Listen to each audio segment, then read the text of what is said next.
इतिहास है, बहुत लोगों को पता नहीं था, तो उसको अभी उजाला मिल गया है। काही बिघाड झाला, काही भानगड झाली तरी पहिलं राजगृहावर यावं लागतंय आणि मग लाचारीच्या एका खुर्चीसाठी, लाचारीच्या एका खुर्चीसाठी कधी लाचार होणार नाही, लाचारीच्या एका खुर्चीसाठी कधी लाचार होणार नाही, लाचारीच्या एका खुर्चीसाठी कधी लाचार होणार नाही. भीमराया तुझ्या घराण्याला कधी बेईमान होणार नाही, भीमराया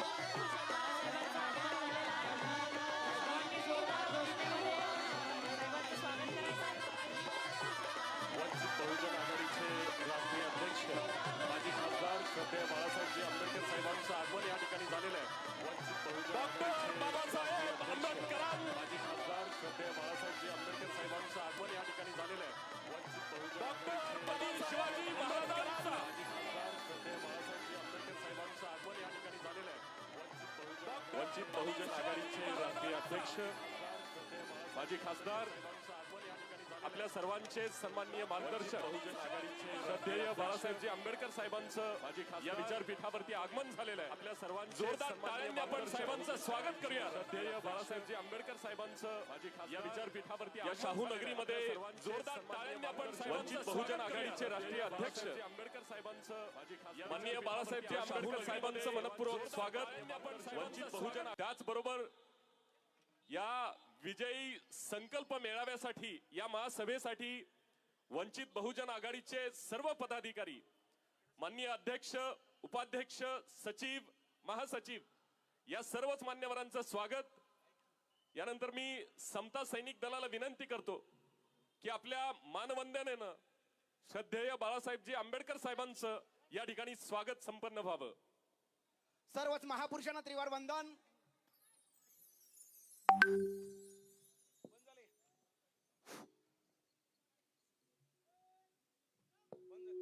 समता सैनिक दलाची मानवंदना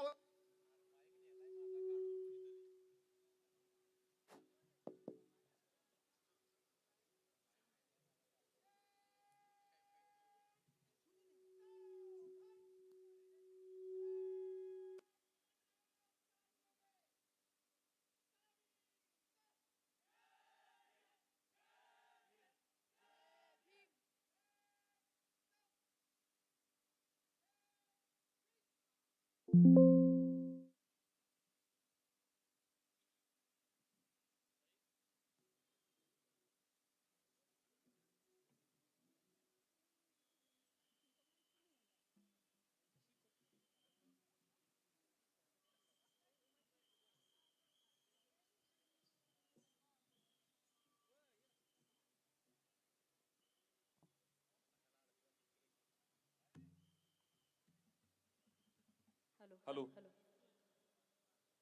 वंचित बहुजन आघाडी कोल्हापूर शहर जिल्हा विजयी महासंकल्प महासभा दिनांक 17 सप्टेंबर 2025 या सभेसाठी आपल्या सर्वांचे प्रमुख मार्गदर्शक माजी खासदार ॲडव्होकेट बाळासाहेबजी आंबेडकर साहेब यांचं या ठिकाणी अत्यंत जल्लोषात उत्साहात आगमन झालेलं आहे.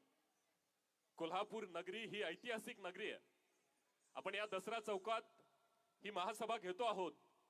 या दसरा चौकाच्या चारही दिशांनी हॅलो मार्गदर्शक माझी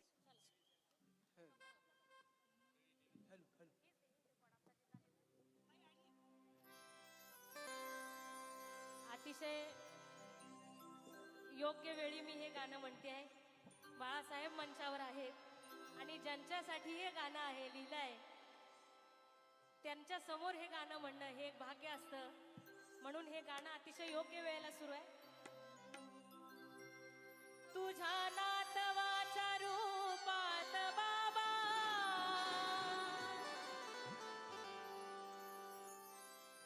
तुझ्या नातवाच्या रूपात बाबा मी तुझ्या नातवाच्या रूपात बाबा मी पाहत असतो रे तुला. तुझ्या नातवाच्या रूपात बाबा मी पाहत असतो रे तुला. कैलास दादा या गीताचे लेखक कैलास राऊत आहेत. कैलास दादा द्यावा मना परी. पण आता मी गाते म्हणून माझं नाव टाकते. शीतल सचिन द्यावा मना परी. शीतल सचिन द्यावा मना परी. गाणं वैऱ्याच गाणार नाही. भीमराया तुझ्या घराण्याला कधी बेमान होणार नाही. भीमराया तुझ्या घराण्याला कधी बेमान होणार नाही. हे भीमराया तुझ्या घराण्याला कधी बेमान होणार नाही. भीमराया तुझ्या घराण्याला कधी बेमान होणार नाही. तुझ्या नातवाच्या बाळासाहेबांच्या तुझ्या नातवाच्या पक्षाला सोडून. हा आंबा आपण म्हणून चालणार नाही. कोल्हापूरकरांनी म्हणायला पाहिजे. खरंय का नाही? आम्ही तर म्हणतोच आहे. तुझ्या नातवाच्या पक्षाला सोडून बाळासाहेबांच्या पक्षाला सोडून दुसऱ्या पक्षात जाणार नाही. हे भीमराया तुझ्या घराण्याला कधी बेमान होणार नाही. भीमराया तुझ्या घराण्याला कधी बेमान होणार नाही. कधी बेमान होणार नाही. कधी बेमान होणार नाही.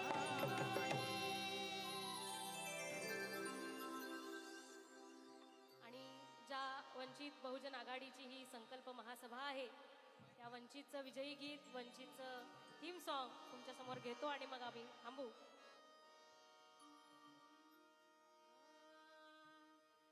कधी नव्हतं घडलं ते घडलंय हो. कोल्हापूरकर तुम्ही काय तांबडा पांढरा कमी खाऊन आलाय का काय? ही विजयी संकल्प सभा आहे. कधी नव्हतं घडलं ते घडलंय हो. हो हो हो आता सपान सत्तेच पडलंय हो.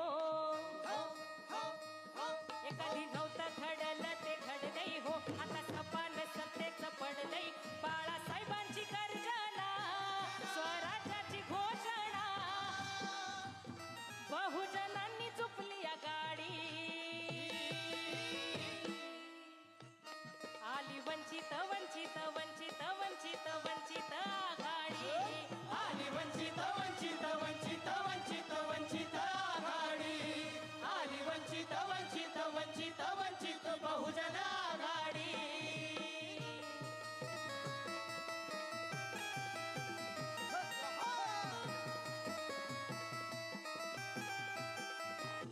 संख्या आहे अमुचीच भारी. आता नको कुणाची लाचारी. संख्या आहे अमुचीच भारी. आता नको कुणाची लाचारी.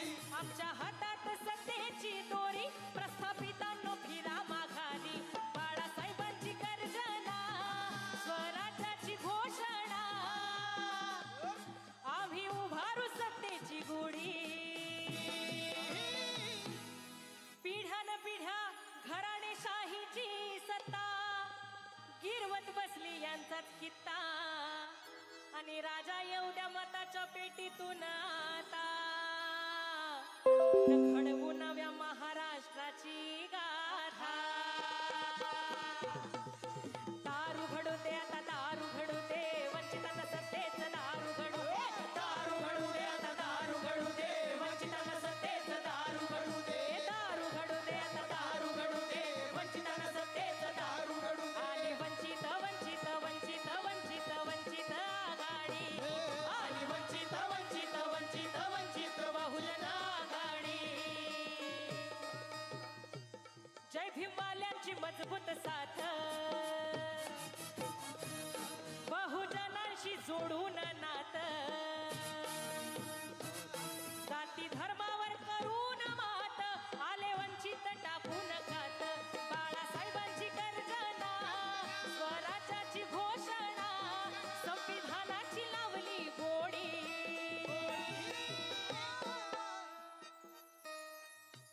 आमच्या हातात संविधान,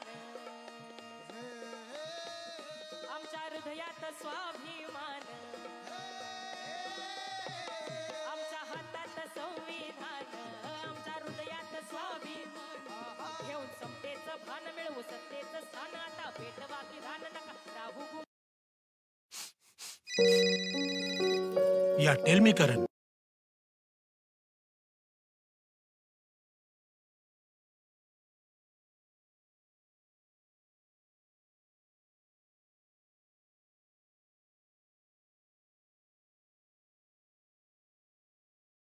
वंचित आघाडी आली, वंचित वंचित वंचित वंचित बहुजन आघाडी आली, वंचित वंचित वंचित वंचित वंचित आघाडी आली, वंचित वंचित वंचित वंचित बहुजन आघाडी आली, वंचित वंचित वंचित वंचित वंचित आघाडी आली, वंचित वंचित वंचित वंचित बहुजन आघाडी. जय भीम. शाहीर शीतल साठे आणि शाहीर सचिन माळी यांच्यासाठी एकदा जोरदार टाळ्या वाजूयात आपण सर्वांनी. जे काम वामनदादा कर्डक करायचे तेच काम हे बंधू करतायत. प्रत्येक ठिकाणी क्रांतीची गीतं गातायत, भीम गीतं गातायत. यांच्या कार्याला सलाम. वंचित बहुजन आघाडी विजयी संकल्प महासभा या महासभेसाठी प्रमुख अतिथी म्हणून आपले मार्गदर्शक श्रद्धेय बाळासाहेबजी आंबेडकर साहेब या ठिकाणी उपस्थित आहेत. या विजयी संकल्प महासभेची सुरुवात आपण दीप प्रज्वलनाने करतोय. मी मान्यवरांना विनंती करतोय की महापुरुषांच्या प्रतिमांचं पूजन आपल्या मंगल हस्ते या ठिकाणी संपन्न व्हावं. छत्रपती शिवाजी महाराज, महात्मा ज्योतिबा फुले, छत्रपती राजर्षी शाहू महाराज,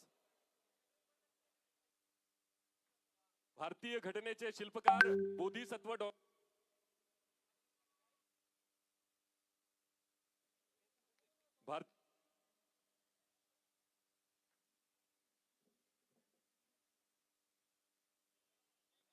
सर्वच मान्यवरांच्या मंगल हस्ते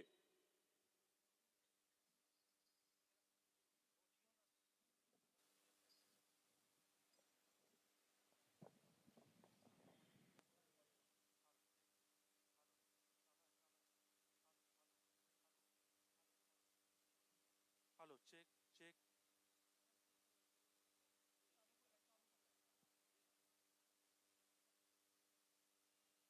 hello, check check. Hello hello.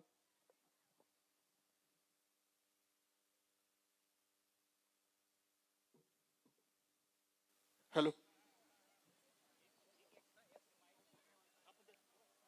सर्वच मान्यवरांच्या हस्ते दीप प्रज्वलन आणि प्रतिमा पूजन या ठिकाणी संपन्न झालेलं आहे. यानंतर आजच्या या विजयी संकल्प महासभेचं स्वागत आणि प्रास्ताविक करण्यासाठी मी विनंती करतोय माननीय अरुण सोनावणे साहेब, कोल्हापूर महानगर अध्यक्ष.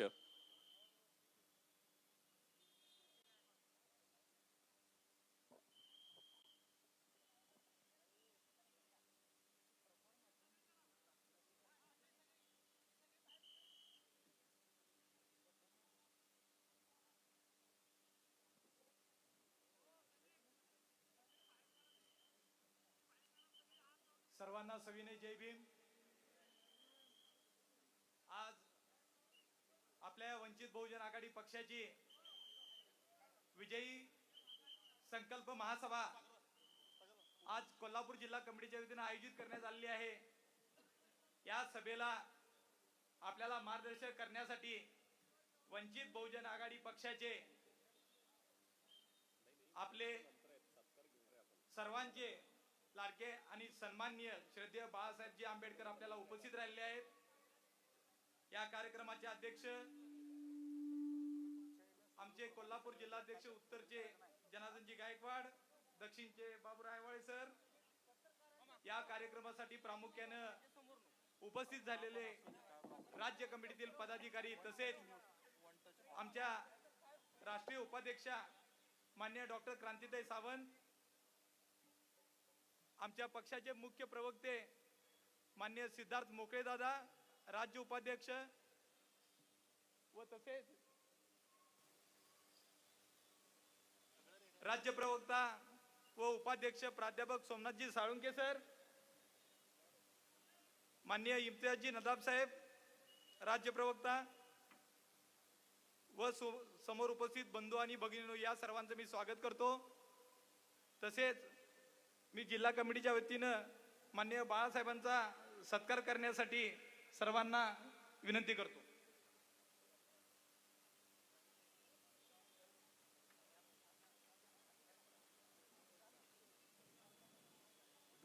वंचित बहुजन आघाडीचे राष्ट्रीय अध्यक्ष, आपल्या सर्वांचे श्रद्धास्थान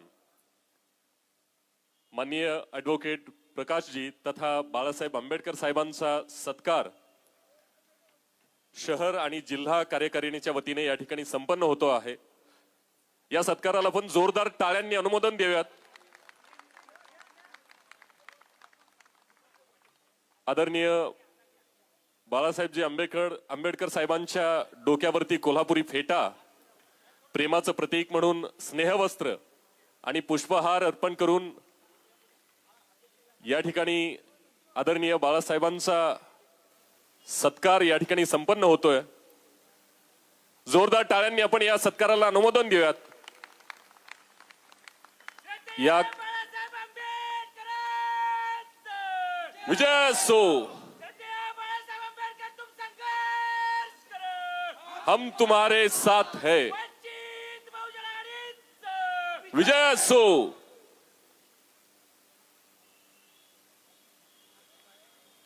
यानंतर आणखी एक या ठिकाणी आपण सत्कार घेणार आहोत. वडार समाजाच्या वतीने शहीद सोमनाथ सूर्यवंशी यांच्या हत्या प्रकरणी न्याय मिळवून देण्याच्या भूमिकेत या कृतज्ञतेपोटी श्रद्धेय बाळासाहेबजी आंबेडकर साहेबांचा सत्कार वडार समाज कोल्हापूरच्या वतीने या ठिकाणी संपन्न होतो आहे. मी विनंती करतोय वडार समाज बंधूंना की हा सत्कार देखील या ठिकाणी लगोलग संपन्न व्हावा.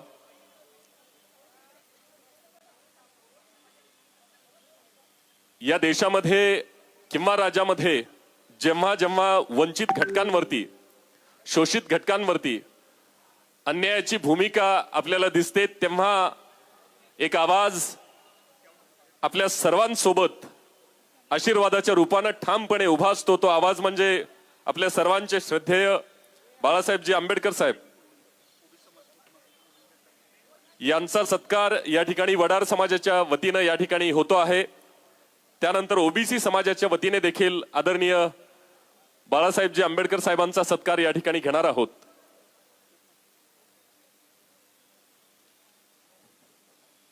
सत्काराचा स्वागताचा कार्यक्रम इथं झालेला आहे. स्वागत पाहुण्यांचं झालेलं आहे आणि आता इथं सभेला प्रामुख्याने उपस्थित झालेले आहे.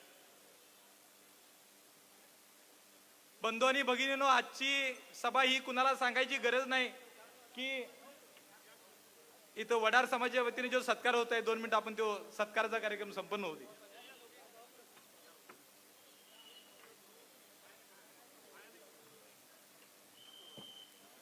वंचित बहुजन आघाडीचा विजय असो. श्रद्धेय बाळासाहेब प्रकाश आंबेडकर, तुम आगे बढ़ो. हम तुम्हारे साथ है. श्रद्धेय बाळासाहेब प्रकाश आंबेडकर, तुम आगे बढ़ो. हम तुम्हारे साथ है. यानंतर लगेचच ओबीसी समाजाच्या वतीने देखील आदरणीय बाळासाहेबजी आंबेडकर साहेबांचा सत्कार या ठिकाणी संपन्न होतो आहे. बंधूंनो, आपल्याला सर्वांना ज्ञात असेल, आठवत असेल, राज्यामध्ये अनेक अशा घटना घडल्या की जिथं कायदा पायदळी तुडवला गेला. ज्यांना कुणीच वाली नाही अशा घटकांना चिरडण्याचे प्रयत्न अनेकदा होताना दिसत आहेत. आणि जेव्हा जेव्हा असे प्रयत्न होत आहेत तेव्हा आपल्या सर्वांना माहिती आहे की आवाज एक शक्ती बनून आपल्या पाठीशी उभा असतो आणि तो आवाज म्हणजे श्रद्धेय बाळासाहेबजी आंबेडकर साहेबांचा आवाज असतो. आदरणीय बाळासाहेब आंबेडकरांचा, डॉक्टर बाबासाहेब आंबेडकरांचा, छत्रपती राजर्षी शाहू महाराजांचा, छत्रपती शिवाजी महाराजांचा.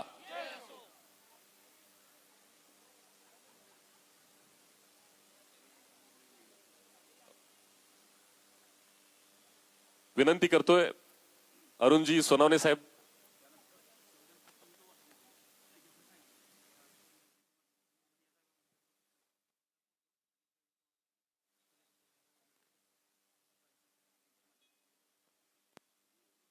बंधू आणि भगिनींनो, आजची सभा ही जी आयोजित करण्यात आलेली आहे आमच्या वंचित बहुजन आघाडी पक्षाच्या वतीनं, विजयी संकल्प महासभा. आज महाराष्ट्र राज्यामध्ये स्थानिक स्वराज्य संस्थांच्या ज्या निवडणुका लागलेल्या आहेत, आपण बघतोय जिल्हा परिषदेच्या निवडणुकीचा काय गोळ झालाय, महापालिकेच्या निवडणुकीचा काय गोळ होत आहे, आरक्षणाचं काय होत आहे. आणि या धर्तीवर निवडणुका आता घाई गडबडीने लागलेल्या आहेत. महापालिकेच्या निवडणुकीचा कार्यक्रम डिक्लेअर झालेला आहे आणि उद्याच्या येणाऱ्या 15 जानेवारीला मतदान होऊन 16 तारखेला निकाल आहे. याकरिता संपूर्ण राज्यात आचारसंहिता लागू झाली असून निवडणुकीचा कार्यक्रम जाहीर झाला आहे. या निमित्तानं जी आमची सभा होत आहे ही या राज्यात सर्व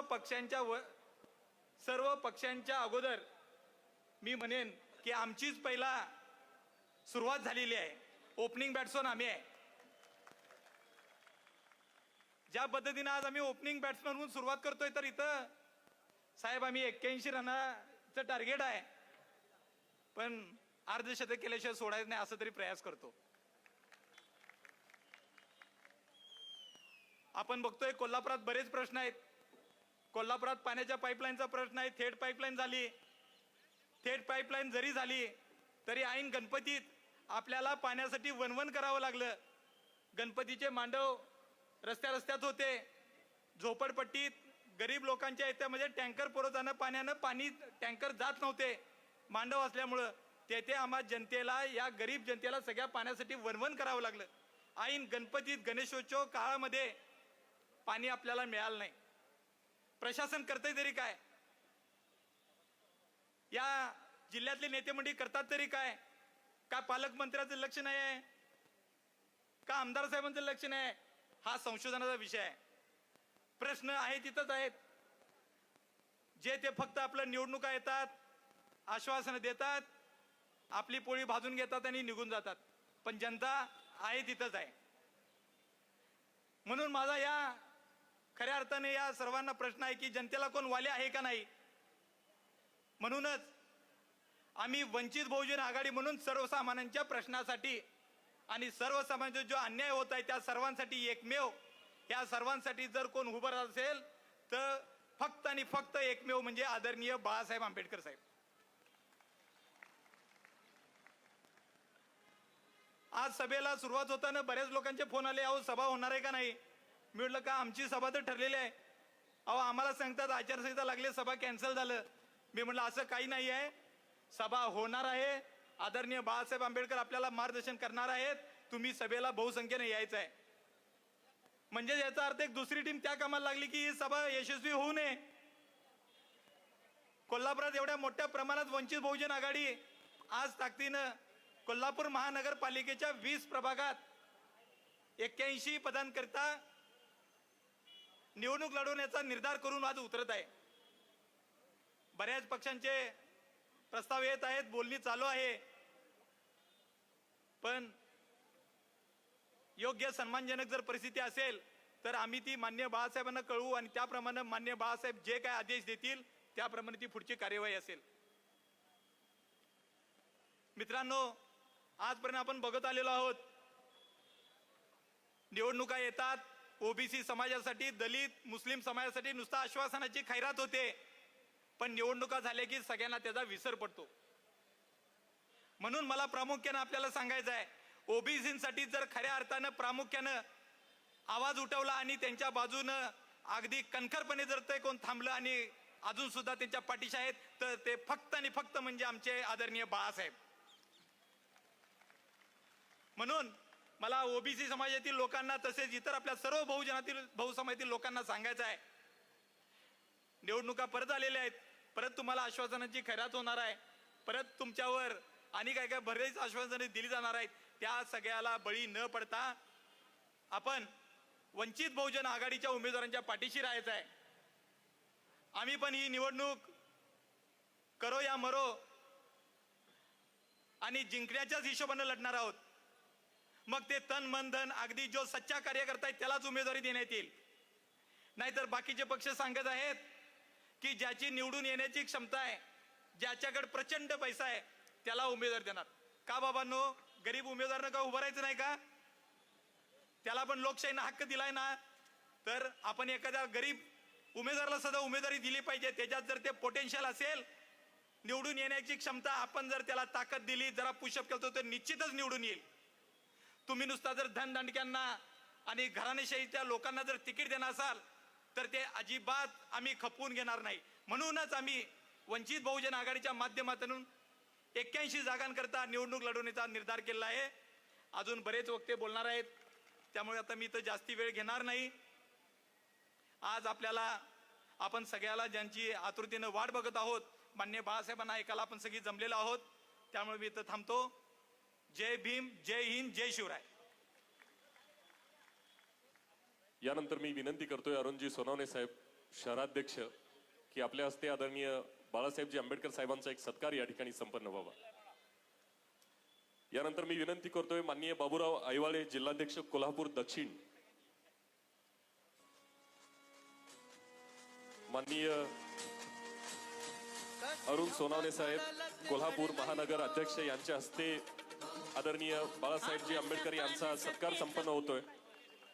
मी पन्हाळा टीमला देखील विनंती करतोय की आपण देखील 22 प्रतिज्ञांचं भेट वस्तू आदरणीय बाळासाहेबजी आंबेडकर साहेबांना द्यावी.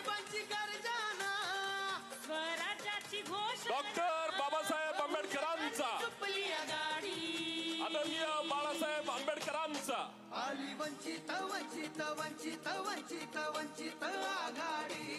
गाव तेथे संविधान हा उपक्रम राबवणारे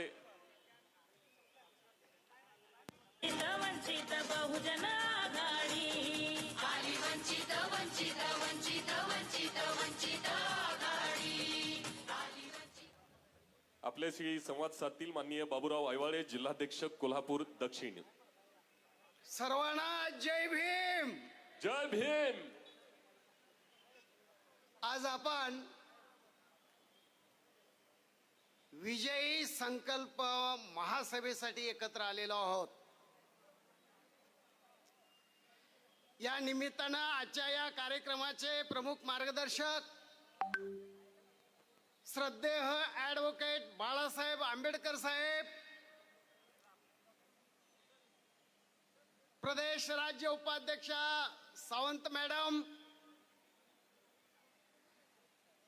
यानंतर इम्तियाज नदाब, राज्य उपाध्यक्ष सोमनाथ साळुंके सर, राज्य प्रवक्ता सिद्धार्थ मोकळे साहेब, आदरणीय वंदनीय भंतीजी, कोल्हापूर दक्षिणचे, कोल्हापूर उत्तरचे जिल्हाध्यक्ष आदरणीय गायकवाड सर, कोल्हापूर महानगरपालिकेचे आणि ज्यांनी हा कार्यक्रम घडवून आणला, आम्हासारख्या सामान्य कार्यकर्त्यांना या ठिकाणी ज्यांनी उभं केलं, ते अरुणजी सोनवणे, व्यासपीठावरतील इतर उपस्थित असलेले सर्व पदाधिकारी आणि समोर बसलेल्या माझ्या बंधू आणि भगिनींनो, मित्रहो, आपण विजयाचा संकल्प करण्यासाठी एकत्र आलेलो आहोत. आपल्याला पक्केपणाने ठामपणे ठरवायचं आहे. निवडणुका लढवण्याचा, जिंकण्याचा आम्हाला अधिकार आणि आमची बौद्धिक कुवत आहे. आम्ही निवडणुका लढवायच्या, आम्ही सत्तेला धडक द्यायची. ऍडव्होकेट बाळासाहेब आंबेडकरांची जी धडपड चालू आहे, वंचित बहुजन आघाडीच्या माध्यमातून जी धडपड चालू आहे, सर्व बाबतीमध्ये दूर राहिलेल्या, वंचित राहिलेल्या प्रत्येकाला सत्ता मिळाली पाहिजे आणि प्रत्येक जण सत्तेमध्ये गेला पाहिजे, ही त्यांची चाललेली धडपड. त्यासाठी आपल्याला प्रयत्न करायचे आहेत. एक दोन गोष्टीकडे मी आपलं लक्ष वेधू इच्छितो. मित्र, एक क्षणभर जरा शांत बसून डोळे मिटून जरा विचार करा. मी असा विचार करतो, गावात माझी काय किंमत आहे, गावात माझं काय स्थान आहे, तालुक्यात माझी काय किंमत आहे, जिल्ह्यात माझी काय किंमत आहे, राज्यात माझी काय किंमत आहे. या सत्तेच्या बाबतीमध्ये ज्यांना काडीची अक्कल नाही ते सरपंच बनते, जे 17 वेळा नापास झालेला असतंय ते जिल्हा परिषदेचा अध्यक्ष बनतंय, आणि आमच्या समाजातले होतकरू तरुण, शिक्षित तरुण मात्र वंचित राहतात. त्या तुम्ही क्षणभर विचार करा, माझी काय किंमत आहे. जर तुमच्या मनानं जर होकार दिला, हो तुझी किंमत आहे, तर ठीक आहे. पण जर तुमचं मन म्हणालं काही किंमत नाही तुझी, ही किंमत मिळवायसाठी आपण वंचित बहुजन आघाडीमध्ये सक्रिय व्हायचं आहे आणि वंचित बहुजन आघाडीची ताकद बनायचं आहे. मित्रहो, आम्ही ज्यावेळेला हायस्कूलमध्ये, कॉलेजमध्ये होतो, त्यावेळेला बाबासाहेबांची जयंती करत असताना गावामध्ये बाबासाहेबांची मिरवणूक येऊ दिली जायची नाही. आमच्या अंगाचा तीळ पापड व्हायचा, आमचं रक्त सळसळायचं, आणि त्यावेळेला शर्टाची बटणं काढून बनियान ताणून आम्ही घोषणा देत होतो, दिल फाड़ के देखो आंबेडकर. काय घोषणा होती आमच्या? दिल फाड़ के देखो आंबेडकर, बाबासाहेब आंबेडकर. मित्र हो, आमचा सूर्य आता पश्चिमेकडच्या क्षितिजाकडे झुकलेला आहे. या शेवटच्या टप्प्यामध्ये माझ्यासारख्या वयस्क माणसांची एक इच्छा आहे, एक अपेक्षा आहे. मला अनुभवायचं आहे, मला पाहायचं आहे, मला ऐकायचं आहे. इथं जमलेल्या आणि महाराष्ट्रातल्या वंचित बहुजन आघाडीच्या कार्यकर्त्यांनी, भीम सैनिकांनी, बाबासाहेबांचा मी अनुयायी आहे असं जो म्हणतो, जो नाव घेतो, त्या प्रत्येक तरुणांच्याकडून मला ऐकायचं आहे, पाहायचं आहे. दिल फाड़ के देखो बाळासाहेब आंबेडकर, दिल फाड़ के देखो बाळासाहेब आंबेडकर. ठीक आहे मित्रांनो, मी या ठिकाणी थांबतो. जय भीम. जय भीम. यानंतर विनंती करतोय माननीय इम्तियाज नदाफ, राज्य कमिटी सदस्य, कृपया आपण आपले विचार या ठिकाणी प्रकट करावेत. बहुजन हिताय पालक, हिंदवी स्वराज्य संस्थापक, राजाधिराज योगीराज, गुणवंत पूनवंत शीलवंत यशवंत कीर्तिवंत श्रीमंत छत्रपती शिवाजी महाराज, मा जिजाऊ, मा हिल्या, माता सावित्री, माता रमाई, मा फातिमा, क्रांतीसूर्य महात्मा ज्योतिबा फुले, राजर्षी शाहू, विश्वरत्न डॉक्टर बाबासाहेब आंबेडकर, साहित्यरत्न अण्णाभाऊ साठे, आद्य क्रांतीवीर राजे उमाजी, या सर्व महापुरुषांना स्मरून आज कोल्हापूरच्या या दसरा चौकात आदरणीय बाळासाहेब आंबेडकरांच्या नेतृत्वामध्ये, त्यांच्या प्रमुख उपस्थितीमध्ये ह्या विजयी संपन्न मेळाव्यासाठी आपण सर्व इथं जमात. आता साहेबांचे सत्कार झाले, त्या सत्कारामध्ये एक सत्कार होता, तो वडार समाजाच्या वतीनं होता. सोमनाथ सूर्यवंशी शहीद, त्यांना जो न्याय साहेबांनी मिळवून दिला त्याबद्दलचा तो सत्कार होता. दुसरा सत्कार ओबीसी समाजाच्या तर्फे होता. पण आता माझं नाव आणि माझी दाढी बघितल्यानंतर तुम्हाला कळलं असेल मी कोणाचा आहे. काय जॉब पर हूँ. बस अभी ऑफिस पहुंचा हूँ.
वातावरण काय म्हणले तर म्हणलं साहेब एकदम भीतीचं वातावरण आहे, माणसं फार दबावाखाली दिसत आहेत, हे काय घडायला लागलंय.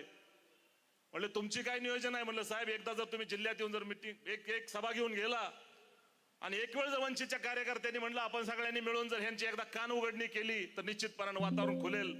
साहेबांनी अर्जंट 7 ऑक्टोबर 2023 तारीख दिली आणि सातारमध्ये सभा घेतली. आम्ही 14-15 हजार लोकांच्या उपस्थितीमध्ये झालेली ती सभा.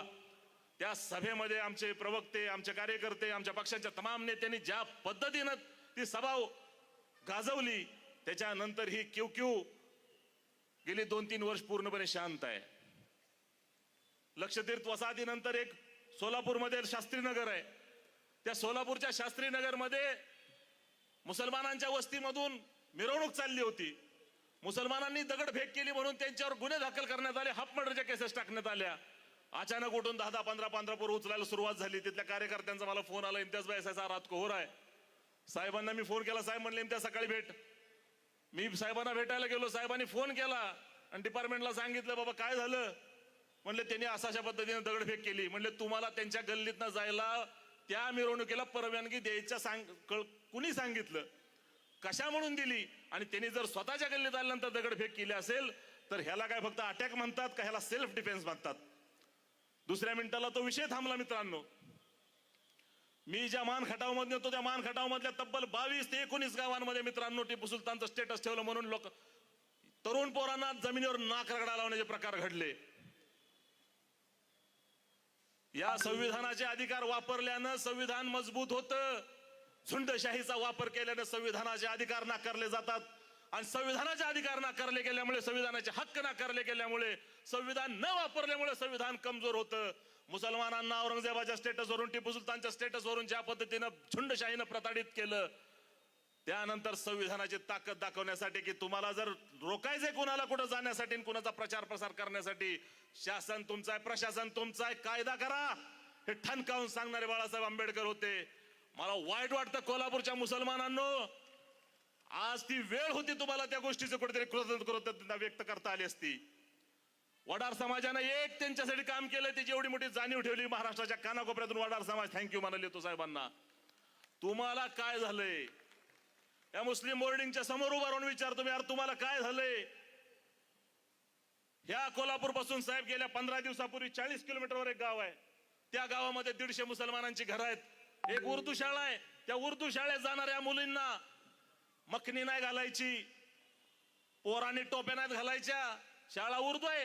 हे मुसलमानांवर दबाव टाकला गेला. त्या गावानं ते गुपचूप मान्य केलं. साहेबांनी 50 वेळा मीडियामध्ये सांगितलं तुम्ही झगडायसाठी, लढाईसाठी रस्त्यावर उतरा, मी तुमच्या बरोबर आहे.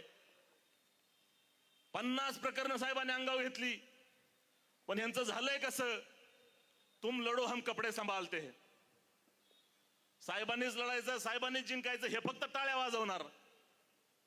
कधी संविधानाच्या नावावर तर कधी आणखी कुठल्या गैरप्रकाराच्या नावावर वंचित बहुजन आघाडीचा परफॉर्मन्स ढासळण्यासाठी ह्या बांडगुळ राजकारण करणाऱ्या सेक्युलरवाद्यांनी वंचितचे जे हाल केलेत, खऱ्या अर्थानं महानगरपालिका ही या कोल्हापूरच्या मुसलमानांसाठी संधी आहे. बाळासाहेबांच्या उपकारांची खरंच परतफेड करायची असेल तर लढताना आम्ही काय लढतो आणि कशा जीवाच्या आकांतानं लढतो ते आमचं आम्हाला माहित आहे. वंचित बहुजन आघाडीचे एक कार्यकर्ता लढताना मला कोणीतरी विचारलं काय म्हणून इम्तियाज एवढे मोठे फाईट घेत बसता, कशासाठी बा एवढे बाळासाहेब तगातगा करतात? हे भांडवलदारांचं राज्य आहे, भांडवलदारांची टक्कर आहे आणि भांडवलदारांची लढायचं असेल तर इम्तियाज एवढं सोपं नसते. तुम्ही लढता कशाच्या जीवावर? त्याला सांगितलं आंबेडकर चळवळीचा गरमजाळ रक्त छातीत घेऊन छातीचा कोट करून संविधानाच्या जीवावर लढतो. ज्याच्या नावानं धडकी भरते ते आंबेडकर नावानं लढतो. ही चळवळ आंबेडकरी चळवळ आहे मित्रांनो. या मुसलमानांकडनं अपेक्षा आहे की तुम्ही कुठंतरी चळवळ शिका. मी साहेबांपाशी बसल्यानंतर बऱ्याच वेळा मजेशीर म्हणतो, परवा एका केटरमध्ये पण म्हणलो, आमचं झालंय कसं, जहागिरी गए तो परवा नाही लेकिन मिजाज नाही छोडेंगे. चळवळ शिकायची म्हणलं की अपमान वाटायला लागलाय, चळवळीत जगायचं म्हणलं की अपमान वाटायला लागलाय. आम्हाला निवडणुकीला उभं राहिल्यानंतर परवा माझा उमेदवारी अर्ज भरून झाला. त्याच्यानंतर मी मुसलमानांच्या दारात जायला कार्यकर्त्यांना सांगितले, आपण सगळ्या मुसलमानांच्या दारात जायचं आणि त्याला म्हणायचं बाबा 50 दे, 100 दे, 500 दे, 1000 दे, पण पैसे दे चळवळीला. का तर मदरशाला ह्याला दान द्यायचं कळतं, ह्याला मशिदी बांधायच्या कळत्यात, मशिदी पडताना सांभाळायच्या कळत नाहीत. आणि चळवळ उभी करून त्यातनं नेतृत्व घडवायचं समाजाला कळत नाही. माझं विनंती आहे कोल्हापूरच्या मुसलमानांना, ही खरी वेळ आहे. ना मनुवादी ना गांधीवादी, कोल्हापुर की महानगरपालिका झंडा लहराएगा आंबेडकरवादी. अरुणराव हाफ सेंचुरी कराच, हाफ सेंचुरी कराच, पण परफॉर्मन्स त्याचाच झाला पाहिजे. आंबेडकर नावाला शोभणारा झाला पाहिजे. RSSच्या छतडावर नाचणाऱ्या सुजातदादा आंबेडकरांच्या भविष्यासाठी झाला पाहिजे. बाळासाहेब आंबेडकरांच्या सूर्यासारख्या तळपत्या नेतृत्वासाठी झाला पाहिजे. हम लड़े तो क्या लड़े, जीतने वालों से ज्यादा हम तुम्हारे जहनों पे आकर लढे, अशी आग निर्माण झाली पाहिजे. मित्रांनो, मला दुःख वाटत्या गोष्टीचं की ज्या समाजातून मी येतो त्या समाजाच्या वतीनं जी कृतज्ञता मांडली गेली पाहिजे ती होत नाही. म्हणून आज भाषणाचे मूळचे काय आणखी विषय आहेत त्या सगळ्या विषयांना बगल देत मी हे अतिशय मानसिक दृष्ट्या आतून दुःखी होऊन हे सगळं बोललो. मला अपेक्षा आहे तुम्ही हा मेसेज इथल्या मुसलमानांच्या घराघरापर्यंत पोहोचवाल. एक नाही, दोन नाही, 100 पेक्षा जास्त प्रकरण पश्चिम महाराष्ट्रात आहेत. तुमचे कोल्हापूरचे महत्वाचे नेते गेले होते अतिक्रमण काढायला विशाळगडावर, जाऊन आले आणि तिकडे गजापूरची मस्जिद जाळली. कुणी जाळली म्हणायचं धाडस या महाराष्ट्रातल्या कुठल्या सेक्युलरवादी भांडवळाच्या छाताळात नाही. पण बाळासाहेबांनी प्रेस घेऊन सांगितलं कुणी जाळली आणि काय केलं. एवढं सगळं केल्यानंतर जर ह्याची कृतज्ञता व्यक्त होत नसेल तर हे मात्र माझ्यासारख्या कार्यकर्त्यासाठी शर्मेची बाब आहे. तुम्ही सर्वजण माझा हा निरोप या कोल्हापूरच्या एका मुसलमानाच्या घरापर्यंत आणि कार्यकर्त्याच्या कानापर्यंत पोहोचवायला अशी अपेक्षा करतो आणि मी माझे लांबलेले 2 शब्द संपवतो. जय भीम, जय भारत. धन्यवाद साहेब. यानंतर विनंती करतोय जनार्दन गायकवाड, जिल्हाध्यक्ष कोल्हापूर उत्तर, कृपया आपण या ठिकाणी आपले विचार व्यक्त करावेत.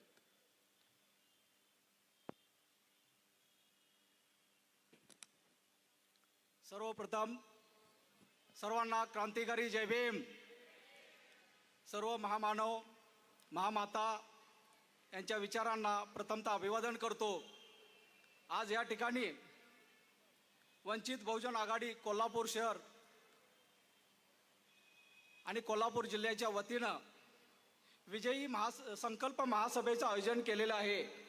आणि या संकल्प सभेकरिता आपल्याला संबोधित करण्याकरता आमच्या पक्षाचे सर्वेसर्वा बहुजन सम्राट श्रद्धेय प्रकाश तथा बाळासाहेब आंबेडकर या कार्यक्रमाच्या निमित्तानं आता ज्यांचं धडाडीचं भाषण झालं ते राज्य कमिटीचे सदस्य इम्तियाज नदाभाई, महाराष्ट्र राज्याचे उपाध्यक्ष सोमनाथ साळुके सर, सिद्धार्थ मोकळे सर, महाराष्ट्र राज्य प्रवक्ता, आमच्या नेत्या राष्ट्रीय उपाध्यक्षा क्रांतिताई सावंत, आणि ही जी सभा, हे जे आयोजन घडवून आणलं हे आमचे बंधू या शहराचे शहराध्यक्ष आदरणीय अरुणजी सोनवणे साहेब, तसेच माझे सहकारी कोल्हापूर दक्षिणचे आयवळे साहेब आणि या कार्यक्रमासाठी उपस्थित असलेले सर्वच माझ्या माता बंधू भगिनींनो, खरं म्हणजे ह्या जिल्ह्यामध्ये वंचित बहुजन आघाडी हे मोठ्या जोमानं उभा आहे. आज संपूर्ण जिल्ह्यामध्ये वंचितचा गवगवा चालू झालेला आहे आणि त्याचं द्योतक म्हणून आपल्या समोर हा संपूर्ण महासागर उभा आहे. खरं म्हणजे आज आपण वंचित बहुजन आघाडीच्या माध्यमातून संपूर्ण जिल्ह्यामध्ये, महानगरपालिकामध्ये आणि संपूर्ण शहरामध्ये वंचित बहुजन आघाडीची ताकद दाखवून देण्याकरता आम्ही सर्वांनी वंचितची टीम यांनी एकत्र येऊन ह्या होऊ घातलेल्या महानगरपालिका, जिल्हा परिषद, तालुका पंचायतीच्या ज्या नगर इलेक्शन आहेत याकरता संपूर्ण ताकदीनिशी आम्ही इलेक्शन लढवण्याचा प्रयत्न करणार आहोत. आणि यामध्ये आमचे नेते श्रद्धेय बाळासाहेब आंबेडकर साहेबांनी जो आम्हाला आदेश दिला त्या आदेशाप्रमाणे आम्ही सर्वच मंडळी, साहेबांनी सांगितलं आम्हाला की जिल्हा लेवलला, तालुका लेवलला फक्त भाजप सोडून जे जे समविचारी पक्ष आहेत अशा पक्षांना एकत्र घेऊन आपण लढायचं. बंधूंनो, मला दुःख वाटतं, साहेबांच्या आदेशाप्रमाणे मी जिल्हाध्यक्ष असून प्रत्येक पक्षाच्या दारामध्ये मला जाण्याची वेळ आली. त्यामध्ये मी स्वतः प्रत्येक पक्षाच्या प्रवक्त्याकडे, प्रत्येक तालुका अध्यक्ष, जिल्हाध्यक्षाकडे भेटण्याचा प्रयत्न केला आणि त्यांनी मला नगर परिषदेमध्ये तुम्हाला अमुक एवढ्या जागा देतो, तमुक एवढ्या जागा देतो असं मला सांगितलं. तरी परंतु मला शेवटपर्यंत त्यांनी खेळवत ठेवलं आणि शेवटी मला कुठलीच जागा दिलेली नाही. माझ्या बंधूंनो, खऱ्या अर्थानं ही जी झुंडशाही आहे, ही घराणीशाही आहे, ह्याला मोडण्याचा आणि घरी बसवण्याची ही वेळ आलेली आहे. तेव्हा मी तुम्हा सर्वांना विनंती करतो की होऊ घातलेल्या महानगरपालिका, जिल्हा परिषदा, तालुका परिषदा यामध्ये आपण वंचितची ताकद दाखवून देण्याची हीच वेळ आहे. आणि म्हणून तुम्हाला विनंती करतो की माझ्या माता बंधू भगिनीनो, ह्या वेळेला वंचित बहुजन आघाडी स्वतंत्र इलेक्शन लढणार आहे आणि म्हणून तुम्ही सर्वांनी वंचितच्या पाठीशी मोठ्या ताकदीने उभे राहावं अशी मी तुम्हाला सर्वांना विनंती करतो. आणि मी माझे लांबलेले 2 शब्द इथंच थांबवतो. जय भीम, जय बुद्ध, जय महाराष्ट्र. धन्यवाद साहेब. यानंतर विनंती करतोय माननीय प्राध्यापक सोमनाथ साळुंखे, महाराष्ट्र राज्य उपाध्यक्ष, कृपया आपण आपले विचार या ठिकाणी व्यक्त करावेत.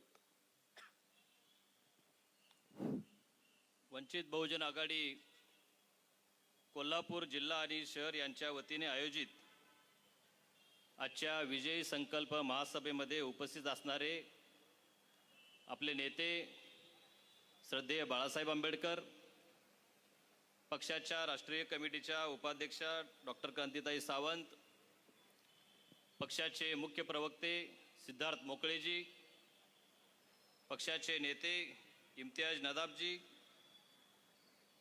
या जिल्ह्याचे अध्यक्ष जनार्दन गायकवाड, बाबुराव येवळे सर, आजच्या कार्यक्रमाचे स्वागताध्यक्ष आणि कोल्हापूर महानगरपालिकेचे अध्यक्ष अरुण सोनवणे.